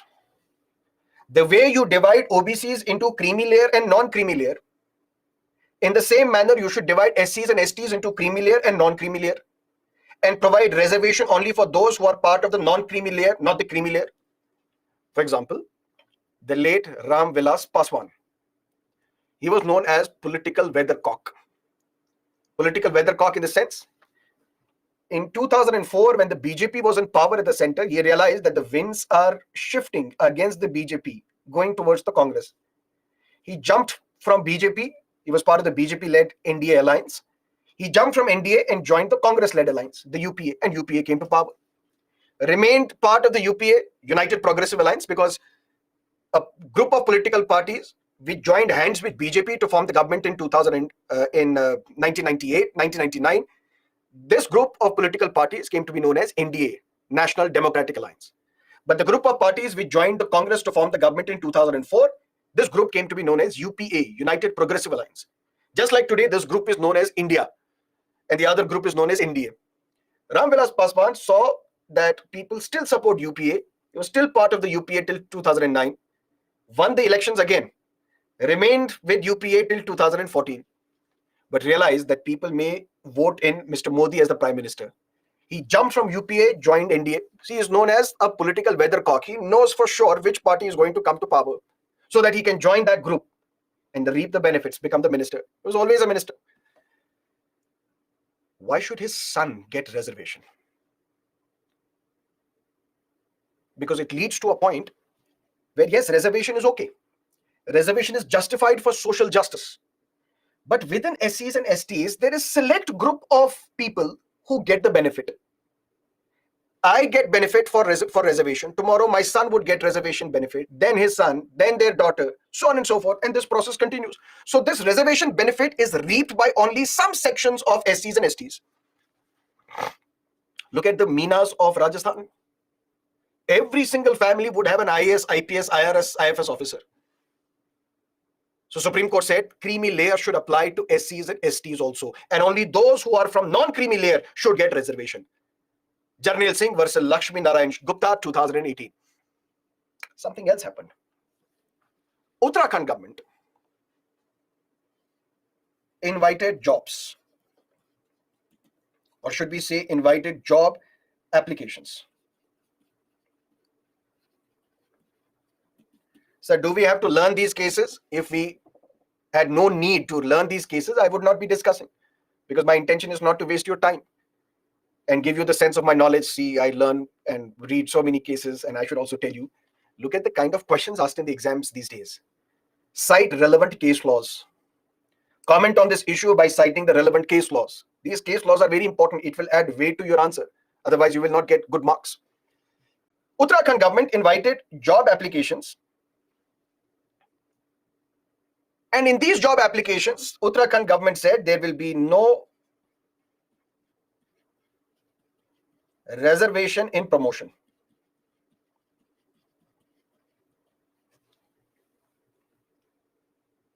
Matter went to the Uttarakhand High Court.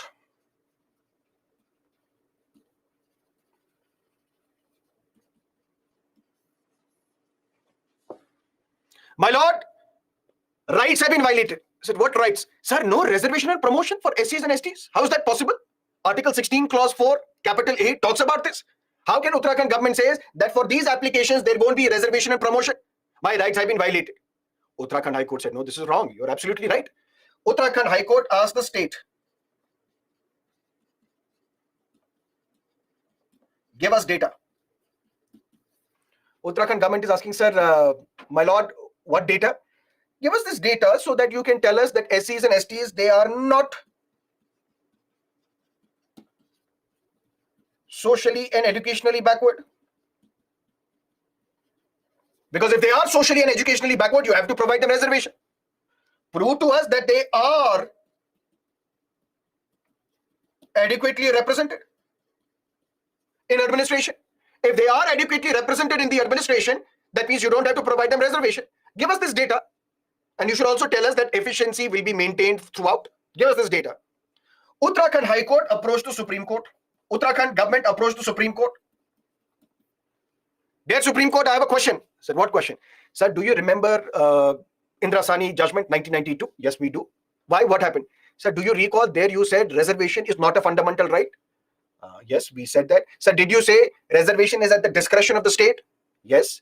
Reservation can be provided by the state if at all they want to. Otherwise, they will not be. There is no force because it's at the discretion of the state.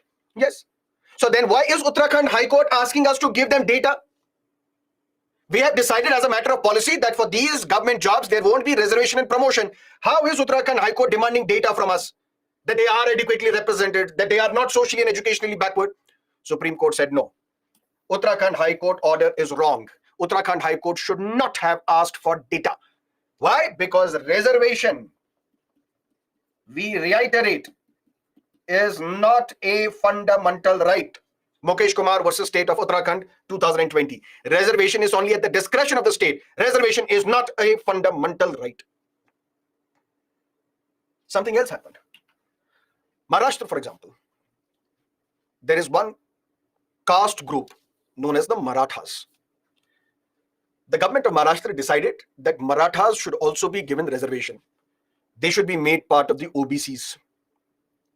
What Maharashtra government did, they set up a commission known as Maharashtra State Backward Classes Commission. And this commission recommended that Marathas should also be given reservation. Ultimately, Maratha community was given reservation under Maharashtra State Socially and Educationally Backward Act. Why? Because what did Indra Sani judgment say? If you are including a group into OBCs, other backward classes, you have to tell us, you have to prove to us by setting up a commission so that this commission can study, submit a report, and through that report, it can tell us that this particular community, which we have included in other backward classes group, this community is socially and educationally backward. Commission was set up by the Maharashtra government. They submitted a report, and through this report, they said that Marathas are also socially and educationally backward. And once they are socially and educationally backward, they should be provided reservation. This Maratha reservation was challenged in the Bombay High Court. Bombay High Court said this Maratha reservation is okay, but the percentage of reservation that you are providing, that percentage is not very good. Limit the percentage. Said why? Reservation, instead of 16%, it should be 12% in education. Instead of 16%, it should be 13% in jobs. Please go ahead, implement Maratha reservation. We don't have a problem, but this percentage should be reduced because it doesn't sound well by looking at the data that you are providing them 16% reservation. We have to provide adequate representation, adequate reservation. It cannot be more, it cannot be less. It has to be adequate. But then this matter went to the Supreme Court. And the Supreme Court said this Maratha reservation is unconstitutional. This Maratha reservation cannot continue. Why? Because Marathas, according to Supreme Court, not me, they are not socially and educationally backward.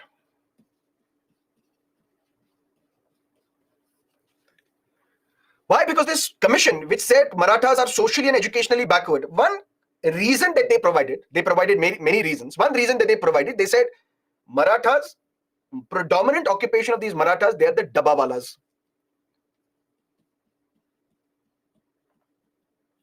Who are these dabbawalas? They have the dabbawala business, in the sense they collect the dabbas, the lunch boxes from people, and then they send these dabbas, these lunch boxes, to their family members who may be working somewhere, who may be doing a job somewhere.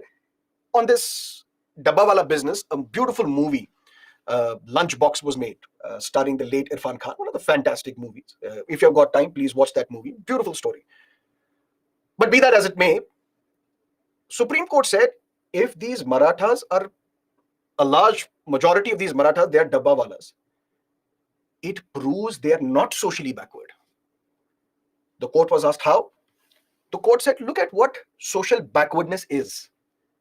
Look at what untouchability is, which is a social backwardness. If I am a Dalit, I cannot offer cooked food to a member of the upper caste.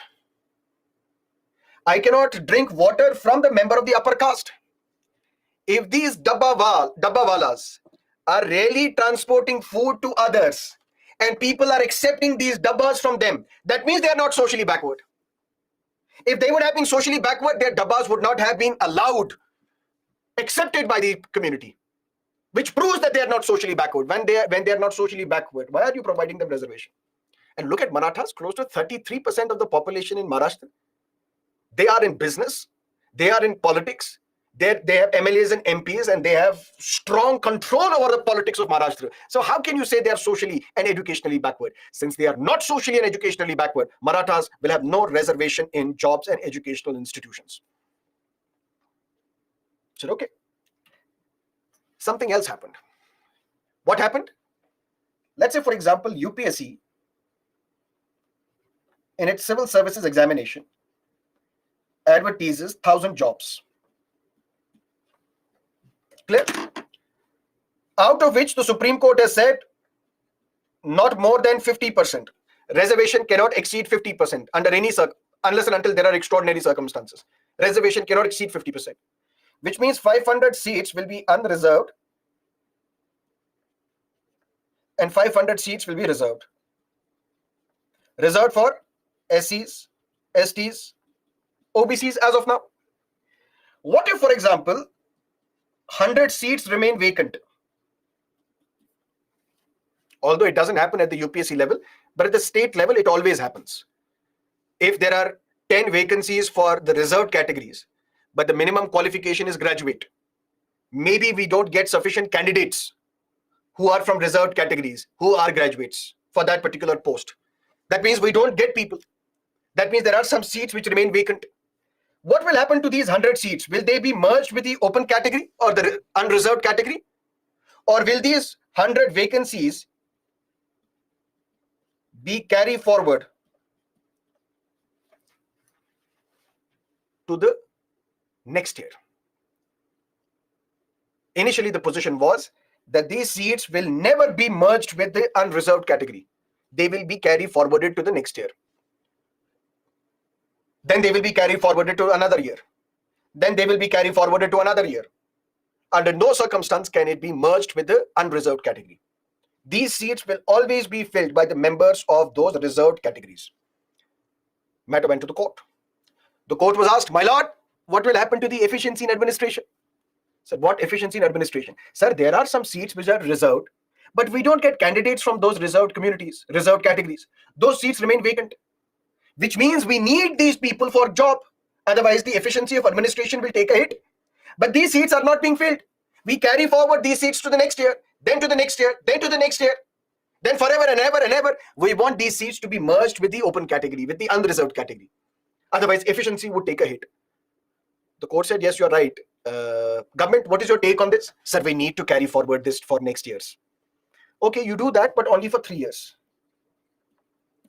After that, you merge these seats with the unreserved category. Sir, come again, what are you saying? If there are seats which remain vacant in a particular year, carry forward them to the next year and see if next year you can fill these seats from the same reserved communities.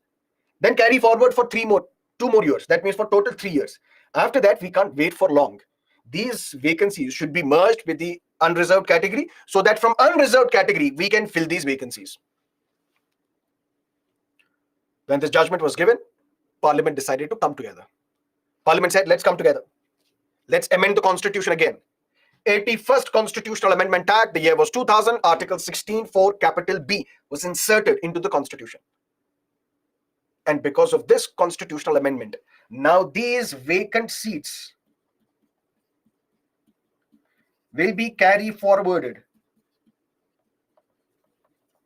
forever and can be filled only by the reserved categories. Since the Supreme Court had said you can carry forward these vacancies only for 3 years, after that it will be merged with the unreserved category. Parliament got together, amended the constitution and said these seats will be reserved. Even if they remain vacant, we will never merge them with the unreserved category. These seats will only and only be filled by the members of those communities. That is what we call carry forward policy. Something else happened. Article 16, Clause 5. Let's say, for example, we have a Waqf board.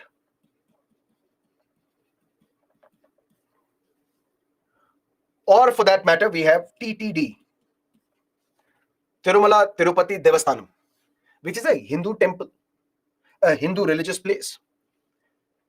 Who will manage this Hindu religious place? Can a Muslim IS officer be appointed there? Can a Christian IS officer be appointed there? No.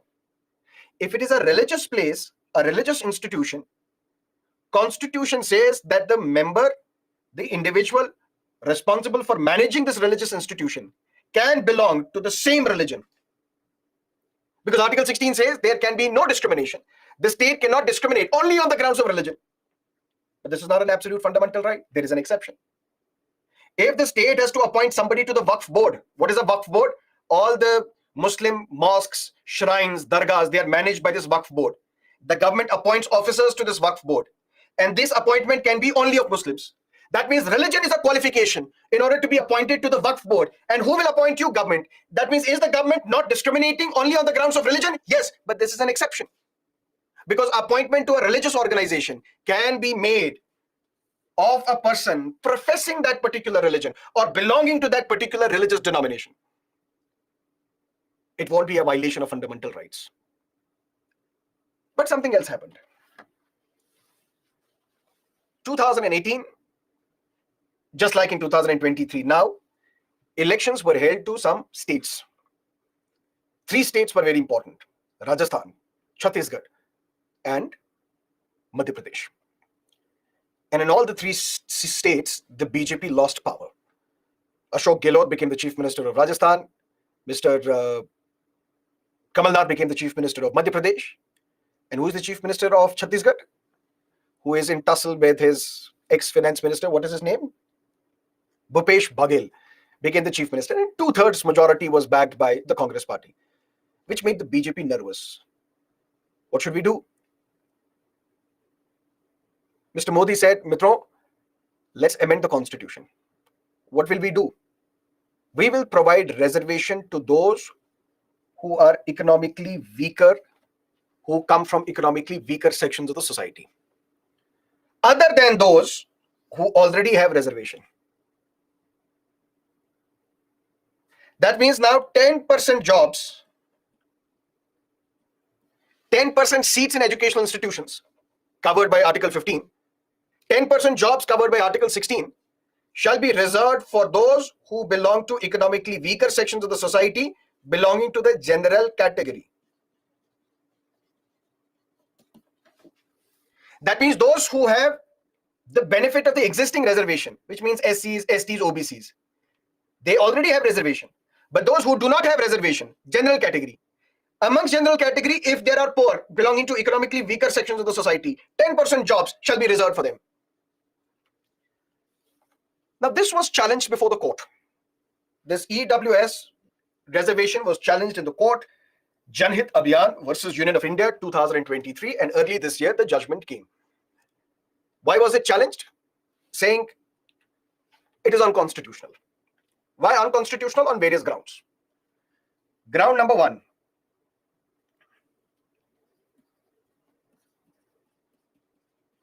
excluding the poor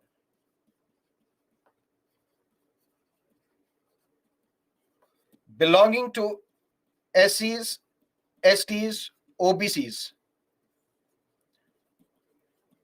from EWS reservation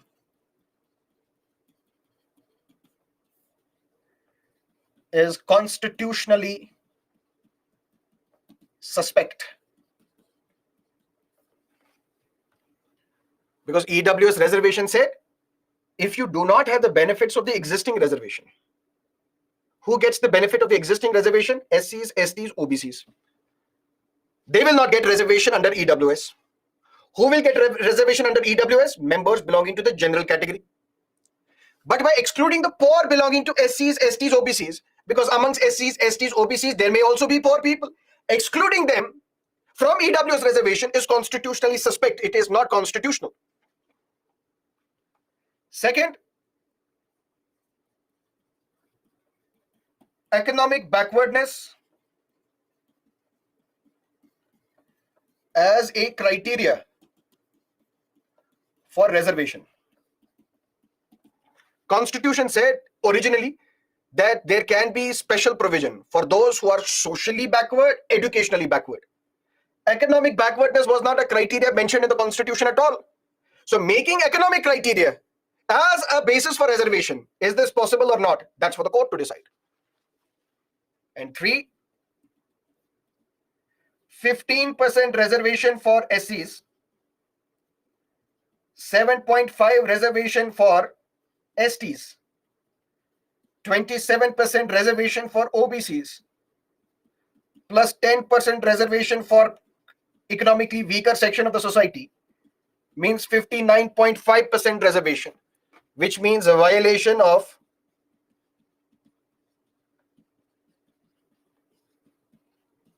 Indrasani case, where the court had explicitly said reservation cannot exceed 50%. All these were challenges before the court. And what the court said, number 1, avoid double reservation. 5 judges of the Supreme Court, they gave this verdict. 4 judges were in favor, 1 was against. 3 judges were in favor, 2 were against. Supreme Court said, we have to exclude the poor belonging to SCs, STs and OBCs from this EWS reservation. Why? To avoid double reservation. Why? Because otherwise, I as an SC, I get SC reservation as well, I get EWS reservation as well. ST as well as EWS, OBC as well as EWS. So I get the benefit of double reservation. This should not happen. That is why it is constitutional, it is genuine. It is okay to exclude the poor belonging to SCs, STs and OBCs because they already have reservation. We are including only the poor from the general category. Supreme Court further said, when Mr. Modi came up with this idea that we should provide reservation to economically poor, 10% jobs should be reserved for them, somebody told him, but Mr. Modi, do you know what? He said, what? In 1991, P.V. Narasimha Rao, whom you are praising today, he also provided reservation to poor. It was struck down by the judiciary in Indrasani case. Supreme Court said economic criteria is not a basis for reservation. Constitution only recognizes 2 kinds of backwardness, social backwardness, educational backwardness. Then Mr. Modi said, I know that, but do you know why Supreme Court struck it down? He said, why? P.V. Narasimha Rao government issued an order. A government order was issued.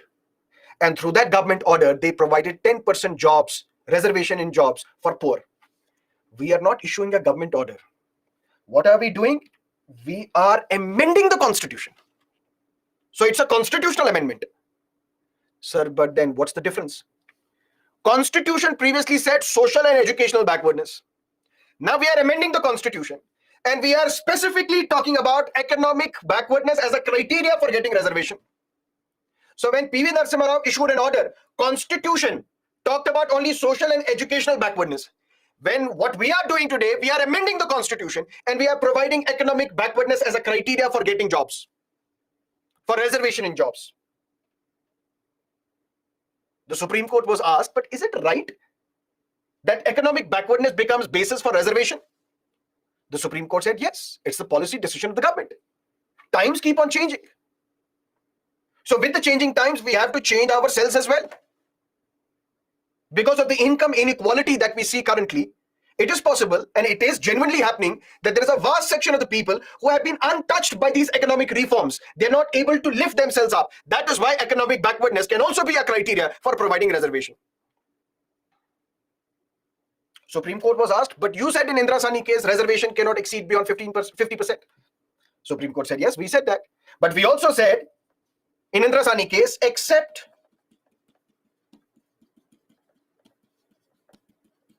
in extraordinary circumstances. And this is an extraordinary circumstance, where a massive majority of the people, they are below the economic radar. In this situation, 50% cap cannot be, it is basically arbitrary.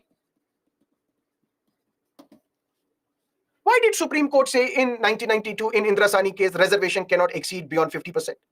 How did they come up with this number 50%? Why not 40? Why not 60? Why not 90? Why 50? This is an arbitrary number.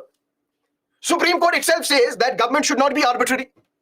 Supreme Court itself says that the laws passed by the parliament should not be arbitrary. There has to be some logic. But why did you not give the logic when you said reservation cannot exceed 50%? What is the logic? How did you come up with this number 50? Were these judges suddenly sleeping and then they got a dream, and then that dream they were told that reservation should not exceed 50%? What's the logic? They did not explain. So this 50% limit on reservation should not be cast in stone. In extraordinary circumstances such as today, reservation can exceed beyond 50%. But is it right to provide reservation for poor? There is some good thing about this reservation policy, economically weaker sections of the society, that it is religion neutral. We say there should be no discrimination on the grounds of religion, right? But who are the scheduled castes? Hindus, Sikhs, Buddhists, Jains. Not others, not Muslims, not Christians, not Parsis, not others. So when religion cannot be the basis for discrimination, why are SCs only Hindus, Buddhists, Jains, and Sikhs? So there is a religious basis to our reservation policy. But this EWS reservation is religion neutral. Member belonging to any religious community. If you are poor, you will get reservation. That's a good thing about this law. There is another good thing. The stain of reservation might go away.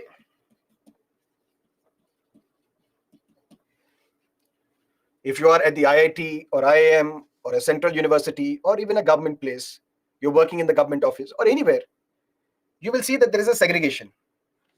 There's a group of people who are having lunch at the table, and suddenly they're talking. Do you know why that person is here?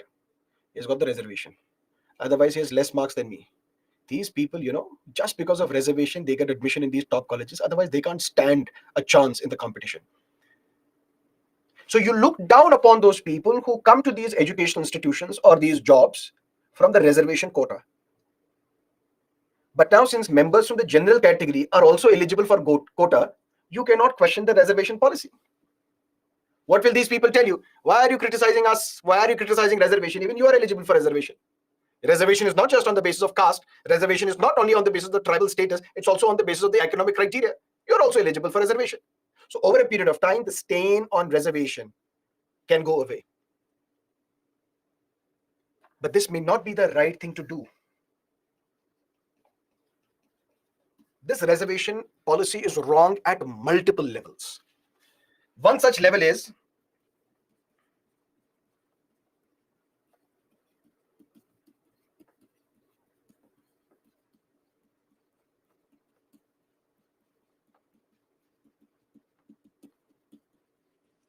reservation is not a poverty alleviation program.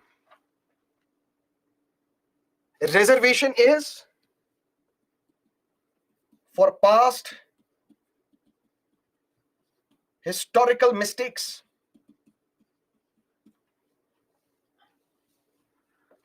If you want to eradicate poverty from the society, give people scholarships, give them loans at cheaper rates, give them subsidies. That's how you can eradicate poverty. Give them free education. but not reservation. Reservation was never meant to be a poverty alleviation program. Reservation was never meant to be a tool through which you can eradicate poverty in the society. Reservation was to correct the historical wrongs which were committed against socially and educationally backward classes of citizens. That's the idea of Dr. Ambedkar. Not just this.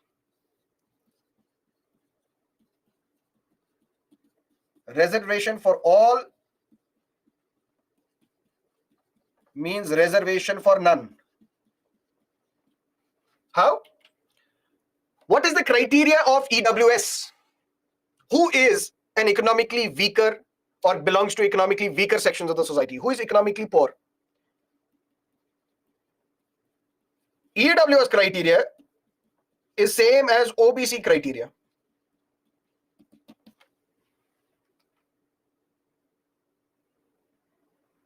You might say, sir, what is wrong there? Listen to me carefully. Equal protection of the laws. Like should be treated alike. Those who are in similar situations should be treated similarly. Through this EWS reservation, you are equating a Brahmin with an OBC. With no offense to Brahmins, but Brahmins are at a top level in the social hierarchy because unfortunately we've created a hierarchical situation. How can Brahmins be equated with OBCs? They are not alike. Their social status is different. Their educational status is different. So this EWS reservation violates equal protection by the laws, which clearly says likes should be treated alike. And through this, by having same criteria for OBC reservation and EWS reservation, you are equating a Brahmin with an OBC, which is against Article 40. But not just this. What is the OBC criteria? Annual income less than 8 lakhs. If your annual family income is less than 8 lakhs, you are a non-creamy OBC. Which means if you have less than 8 lakh salary, if you have less than 8 lakh family income, you are economically poor, you get the benefit of EWS reservation. Can you tell me what is the percentage of people who pay tax in India? Anyone? What is the percentage of people who pay tax in India? 2%, 6%, 28%, 3%, 4%, 1.5%, 2%, 4, 7, 3. I don't know how you come up with this number. Okay. That is why you should read the question, hear the question carefully. I asked, what is the percentage of people who pay tax in India? What is that percentage?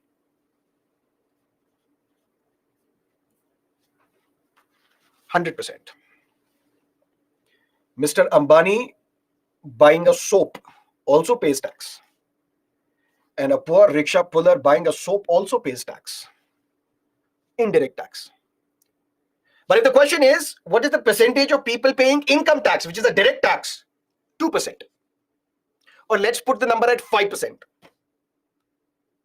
Income tax law says if your income is up to 2.5 lakh, you don't have to pay tax. If your income is between 2.5 lakh to 5 lakhs, you have to pay 5% in tax. If your income is 5 lakh to 7.5 lakh, you have to pay 10% in tax. That means you are rich enough. If your income is less than 8 lakhs, you are rich enough to pay 10% in tax. But to get the reservation, you are poor. Not just this. If just 2% people pay direct income tax, or let's put the number at 5%, which means 95% people do not pay tax, which means 95% people are eligible for EWS reservation. And when reservation is for all, it means reservation is for none. That's why opposition said this is like a jumla. Give EWS reservation, but everybody is eligible for reservation. If everybody is eligible for reservation, where are the jobs?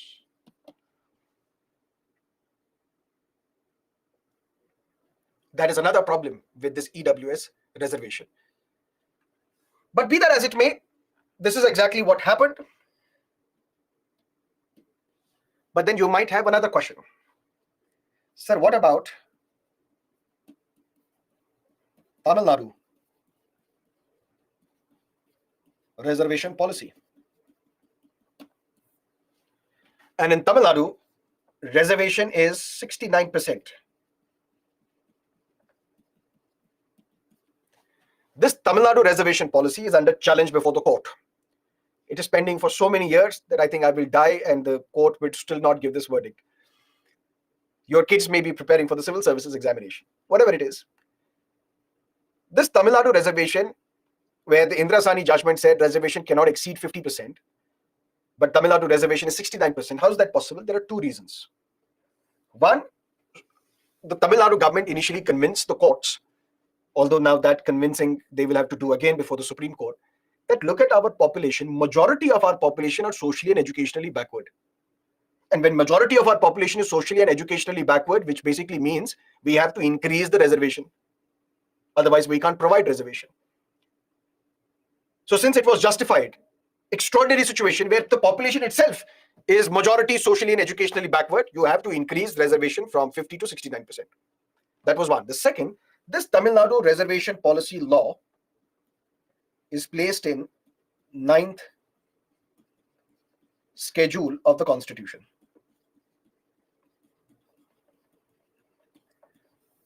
We will discuss 9th schedule in great detail when we will talk about schedules, but very briefly here. When the land reforms were implemented in India, when zamindari was abolished in India, there came a challenge. That right to property is a fundamental right. How can you snatch zamindars of their property? Even if you snatch their property, you have to pay them compensation. How can the state provide compensation to massive lakhs and lakhs of zamindars? Because the judiciary will question it. Pandit Nehru was the Prime Minister, Constitution was amended, first Constitutional Amendment Act was passed, and in 1951, 9th schedule was added to the Constitution. What was the purpose? The purpose was that any law which is placed in 9th schedule, there can be no judicial review. What does that mean? Pandit Nehru is discussing with his ministers and the members of the government. We need to implement land reforms. For that, we need to abolish the zamindari system, where these zamindars are not working on these lands. The laborers are working on these lands. And these zamindars, they have controlled thousands of acres of land. We need to abolish zamindari. And this land will be distributed to the landless laborers. That's what we call land reforms. Somebody told Pandit Nehru, but Pandit Nehru said, what? This will be challenged in the court. He said, yes, this court, my God, what will we do with this court? Anything that we do, they will challenge it. And they will say, come here, explain why you did this, why you did that. What do we do? Let's amend the Constitution, add 9th schedule. So what will we do there? Any law which will be placing in the 9th schedule, we will mention that there is no judicial review. So if tomorrow somebody will question this law before the court will be told, but sir, Constitution says you can't exercise judicial review, so you can't challenge this law. And Supreme Court has to abide by the Constitution. I said, yes, very good, very good. Let's add 9th schedule. Constitution was amended, First Constitutional Amendment Act, 9th schedule was added, and any law placed in 9th schedule, there is no judicial review. And so many laws, land reform, zamindari abolition, were placed in this 9th schedule. Judiciary could not question. Then came 24th April, 1973. What happened on this date? Sachin Ramesh Tendulkar was born. But what happened on this date for us?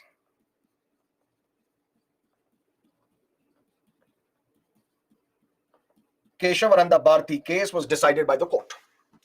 And the court said there is something known as basic structure. And no law passed by the parliament can violate basic structure. One such basic structure is judicial review.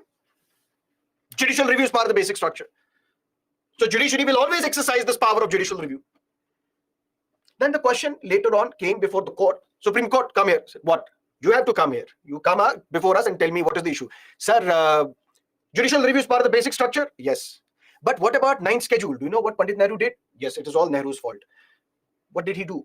9th schedule was added. Any law placed in 9th schedule, there is no judicial review. I said, really? Yes, sir.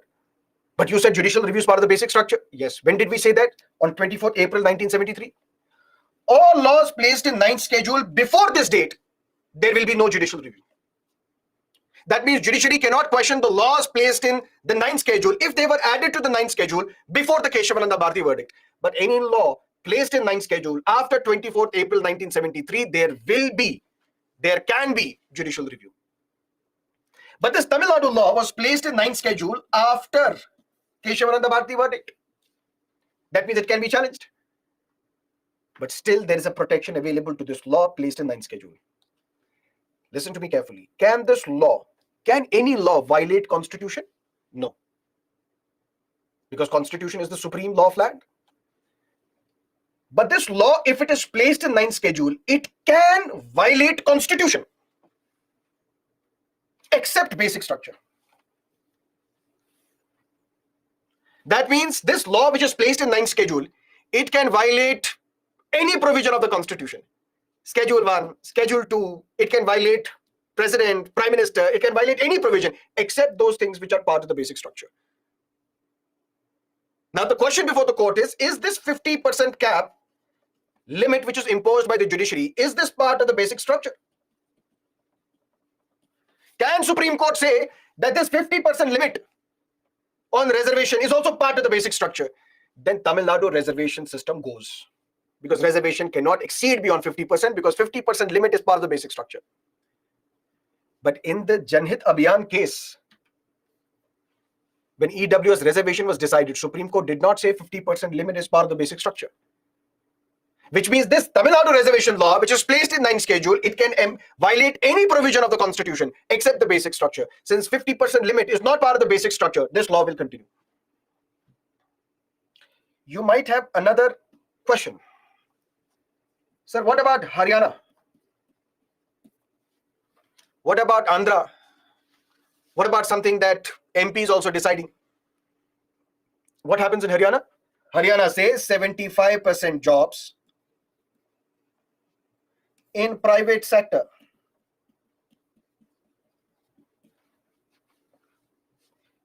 Those jobs with less than 50,000 salary, annual income, will be reserved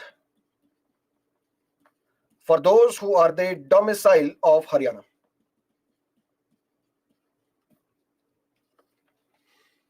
Sir, is this constitutional or unconstitutional? Is this possible or not possible?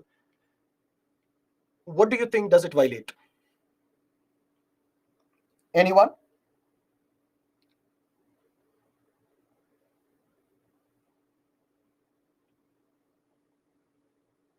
I'm not asking you to say yes or no. I'm saying, what do you think does it violate?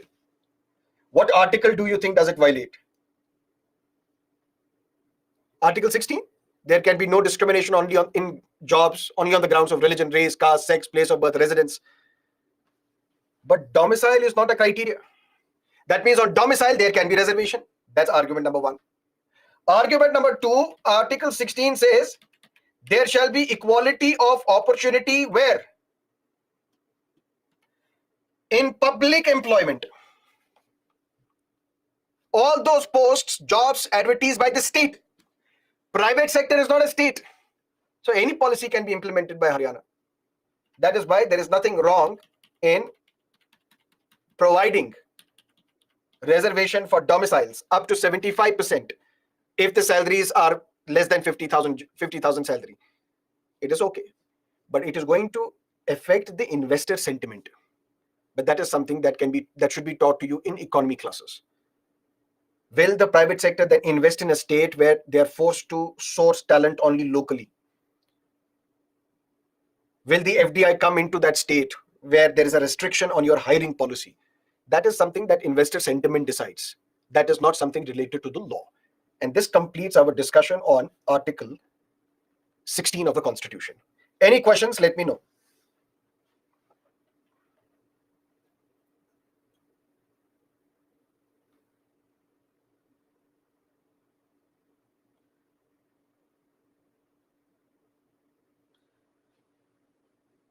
Sir, what if a person is availing the benefits meant for OBC but belong to the creamy layer? Because I know such people. What can we do in such cases? File a case? Complaint? Yes, it's no secret that reservation policy is also being misused.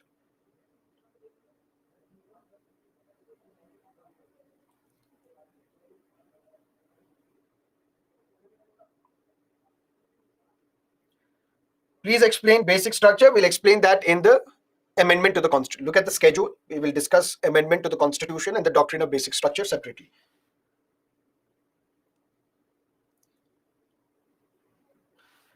Which article of 15, clause 4 or clause 5 gave reservation for OBCs? Reservation for OBCs in educational institution is provided by Central Educational Institute Reservation of Seats Act 2007. It's not provided by 15 clause 4 or 15 clause 5.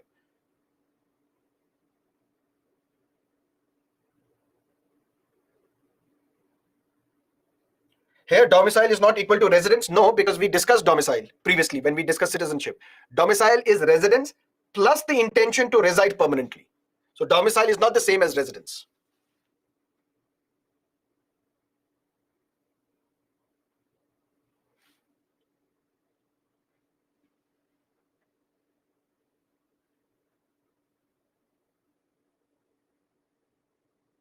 Sir, how can Tamil Nadu government place reservation in 9th schedule? It is done only by parliament. State government has not done it. Parliament has done this. So Tamil Nadu government requested the parliament that we have this Tamil Nadu reservation law, please place it in the 9th schedule. And parliament passed a law, placed it in 9th schedule.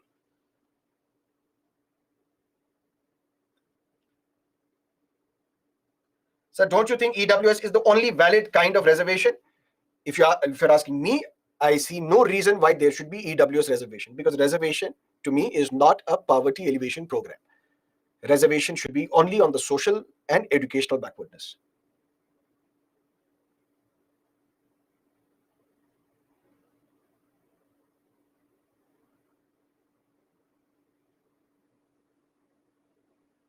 Sir, can reservation be provided to Muslims as suggested by Sachar committee? There can be no reservation on the grounds of religion. No discrimination, only on the grounds of religion. So reservation for all Muslims is not possible. But reservation for socially and educationally backward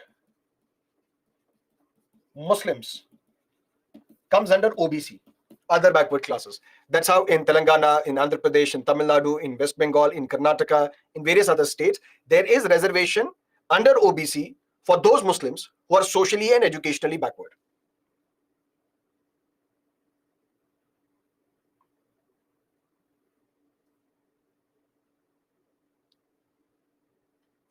Okay.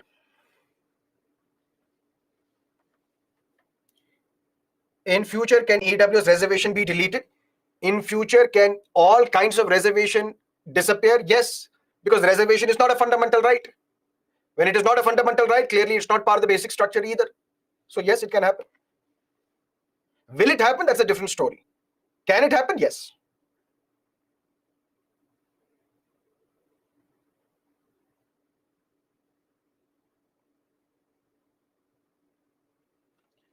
Shouldn't it be the case that only one family member should be entitled to SC/ST benefits, and then such benefit should cease for the family?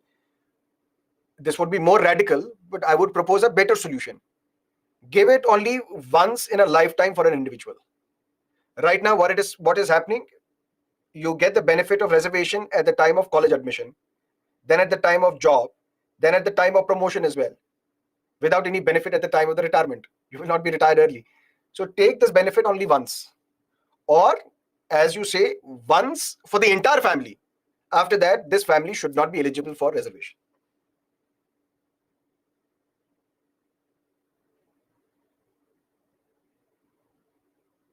Where can I get all these case studies? Here. Where else do you need it? You're getting everything at one place. Why do you need somewhere else?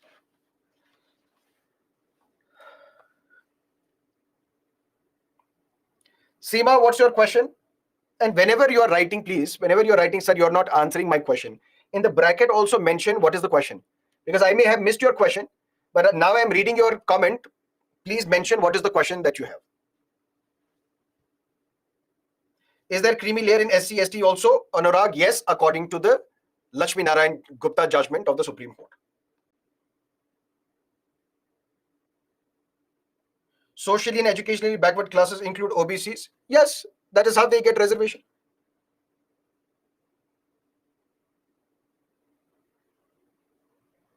If annual income is less than 8 lakhs, but the agricultural land is more than 5 acres, will he get OBC reservation? No, you are part of the creamy layer.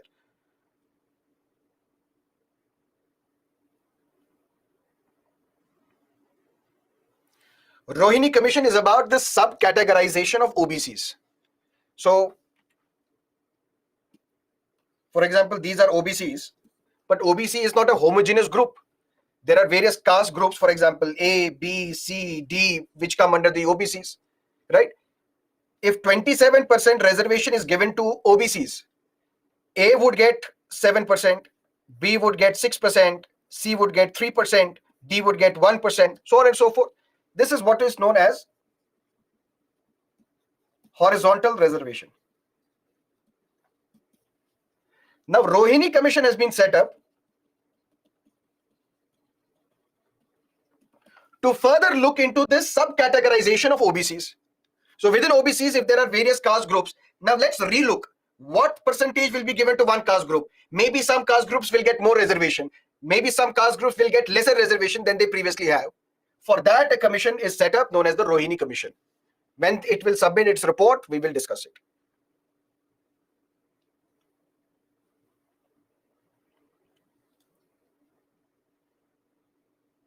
Okay.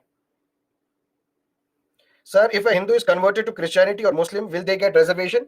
Depends on which Hindu is getting converted. If you are a Dalit Hindu converting to Christianity, you get OBC reservation. If you are a general category Hindu converting to Christianity or Islam, you will get no reservation. But if you're poor, you get EWS reservation.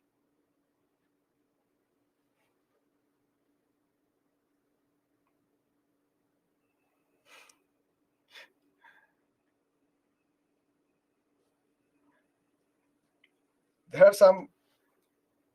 some comments which make me laugh, but you can't repeat it here. Okay. Article 17 of the Constitution, it talks about abolition of untouchability. What does Article 17 say? It says untouchability, and if you notice, untouchability is a term which is in quotes. Untouchability is abolished and its practice in any form is forbidden. When you look at this term untouchability, it is in quotes, which means not a literal meaning of the term, but it refers to historical practice of discrimination.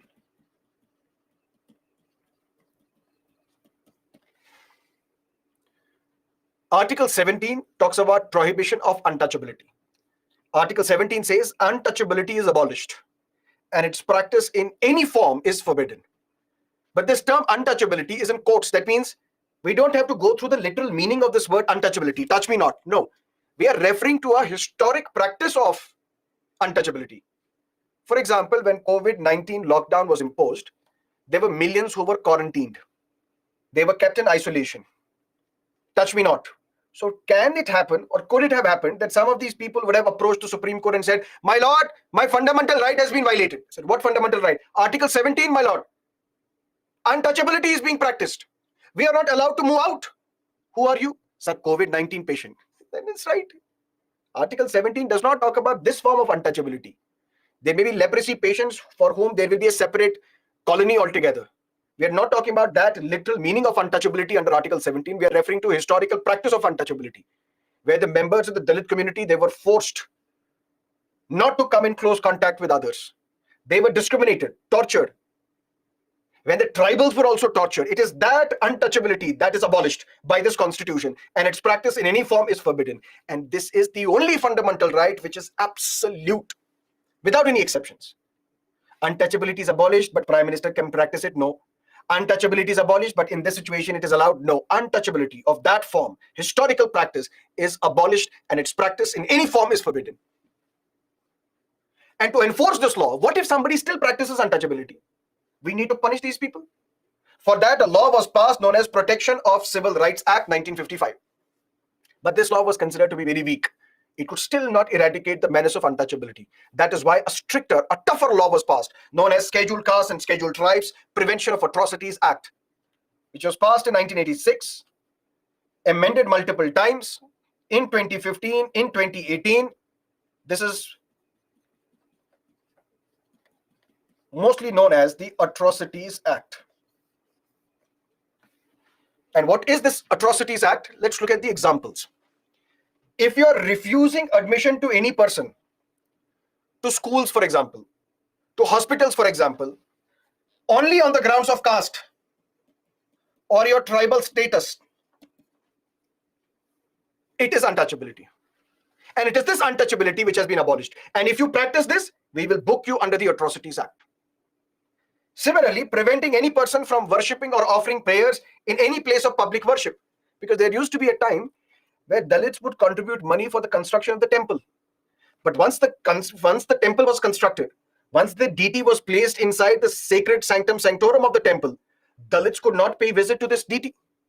Dalits could only visit and pay obeisance to this deity from outside. They can't even climb the stairs. They can't visit this deity. They can only sweep the floor outside of the temple. If you are prohibiting somebody from a particular caste, particularly SCs and STs, from worshipping a temple, then you are committing untouchability, which is a crime, and you will be booked under the Atrocities Act. And this Atrocities Act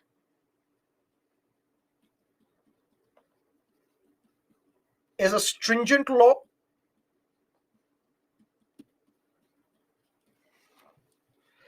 Stringent law in the sense, burden of proof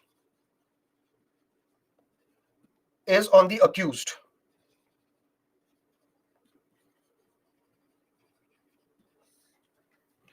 What do we mean by burden of proof? Let's say, for example,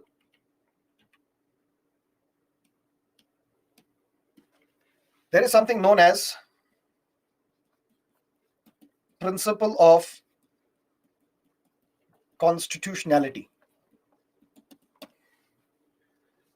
What is this principle of constitutionality? Courts shall assume the law in question is constitutional. For example, when EWS reservation is passed, when this matter will be challenged before the court, all these judges who are hearing this case, they will assume that this law is constitutional. That's what we call principle of constitutionality, or the doctrine of constitutionality.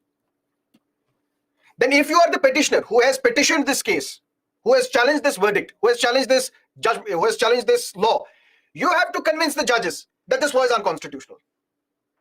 That means burden of proof is on the petitioner. You have to convince, you have to prove that this law is unconstitutional.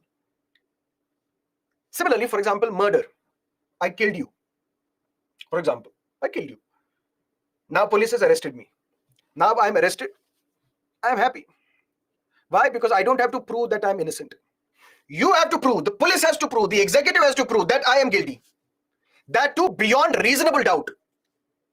Beyond reasonable doubt in the sense, if I have killed you right now, the police will arrest me, will collect the evidence, ultimately charge sheet will be filed, and now before the courts, because ultimately courts will have to decide whether I'm guilty or innocent. I don't have to prove it.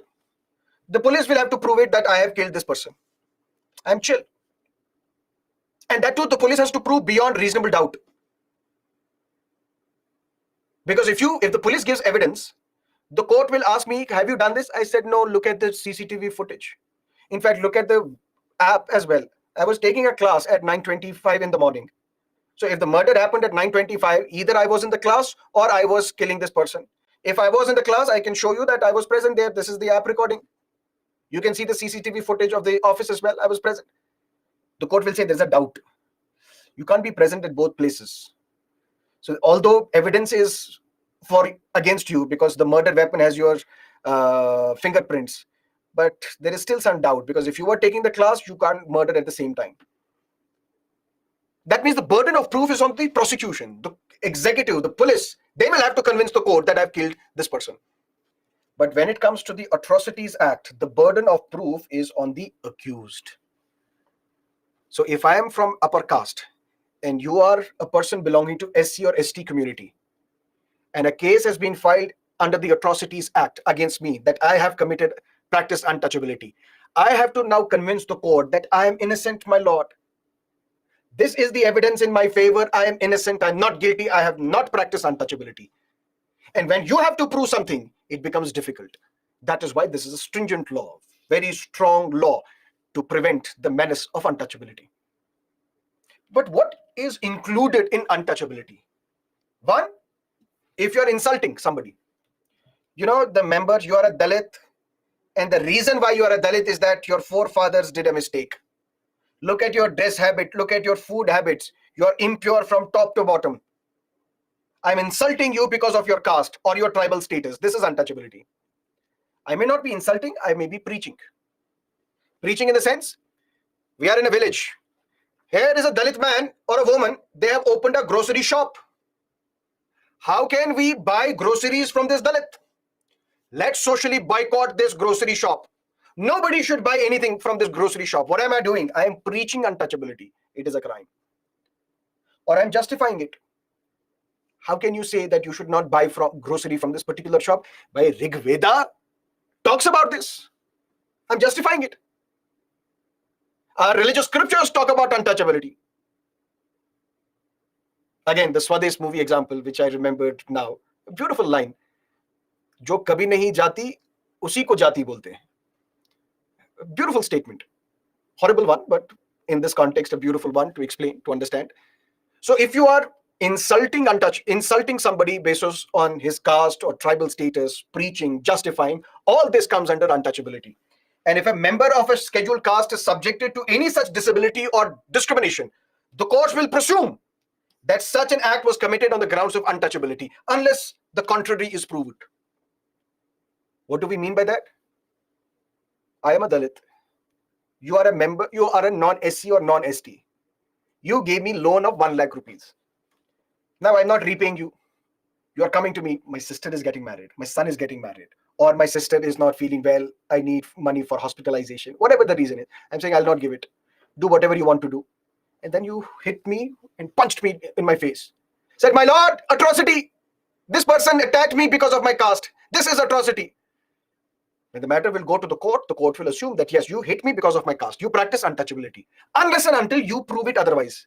Said, yes, I hit him, but not because on his caste. I swear. I hit him because he owes me 1 lakh rupees.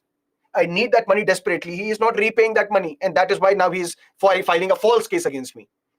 Then if the court is convinced, the court will set you free and say this is not the case under untouchability. In 2015, no untouchability word in any Veda, sir. So, sir, don't use this type of example. My dear, I'm not saying it is mentioned there. I'm saying those who justify untouchability, they justify it on the basis of religious scriptures. Whether they read them rightly or wrongly, I don't know. But they cite the religious scriptures to say that there is untouchability. This form of practice is justified. I don't say that. These are their words. Don't lynch me for that.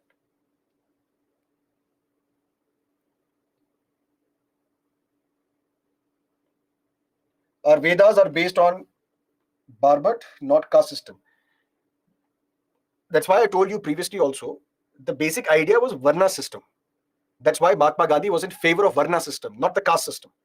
That is where the principal disagreement between Mahatma Gandhi and Dr. Ambedkar was. Varna is basically the division of labor. Those who will perform these kind of activities, those will be teachers, Brahmins. Those who will participate in the wars, those will be the Kshatriyas. Those who will carry on trade activities, those will be the Vaishyas. Those who will serve the other societies, other members of the communities, those will be the Shudras. So it was a proper division of labor. But this Varna system became caste system in the later Vedic period onwards. That's what books write. I was not present then.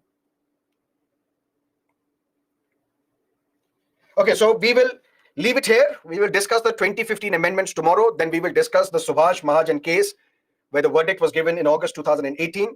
What happened in that case, we'll discuss that tomorrow. Tomorrow we will complete right to equality, where we will discuss Article 18 as well. Then we will have a fascinating discussion on the freedom of speech and expression, where we will discuss right to freedom, Article 19, 20, 21, 22. So see you tomorrow, 6 o'clock in the morning.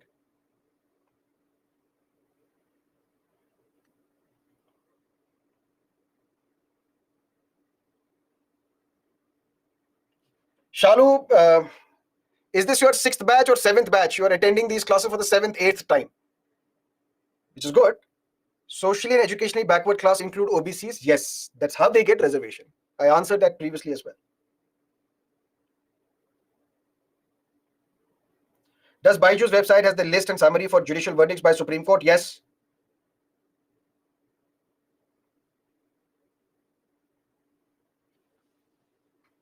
So reservation according to residence can be used only by the center, yes, and not the states, correct? And domicile can be used by the states, yes.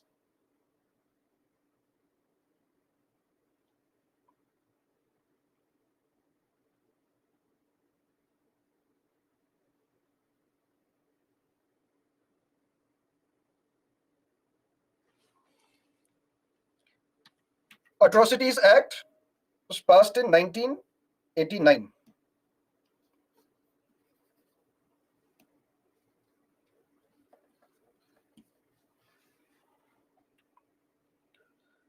That is it for today. See you tomorrow, 6 o'clock in the morning. Till then, have a great time. Bye-bye.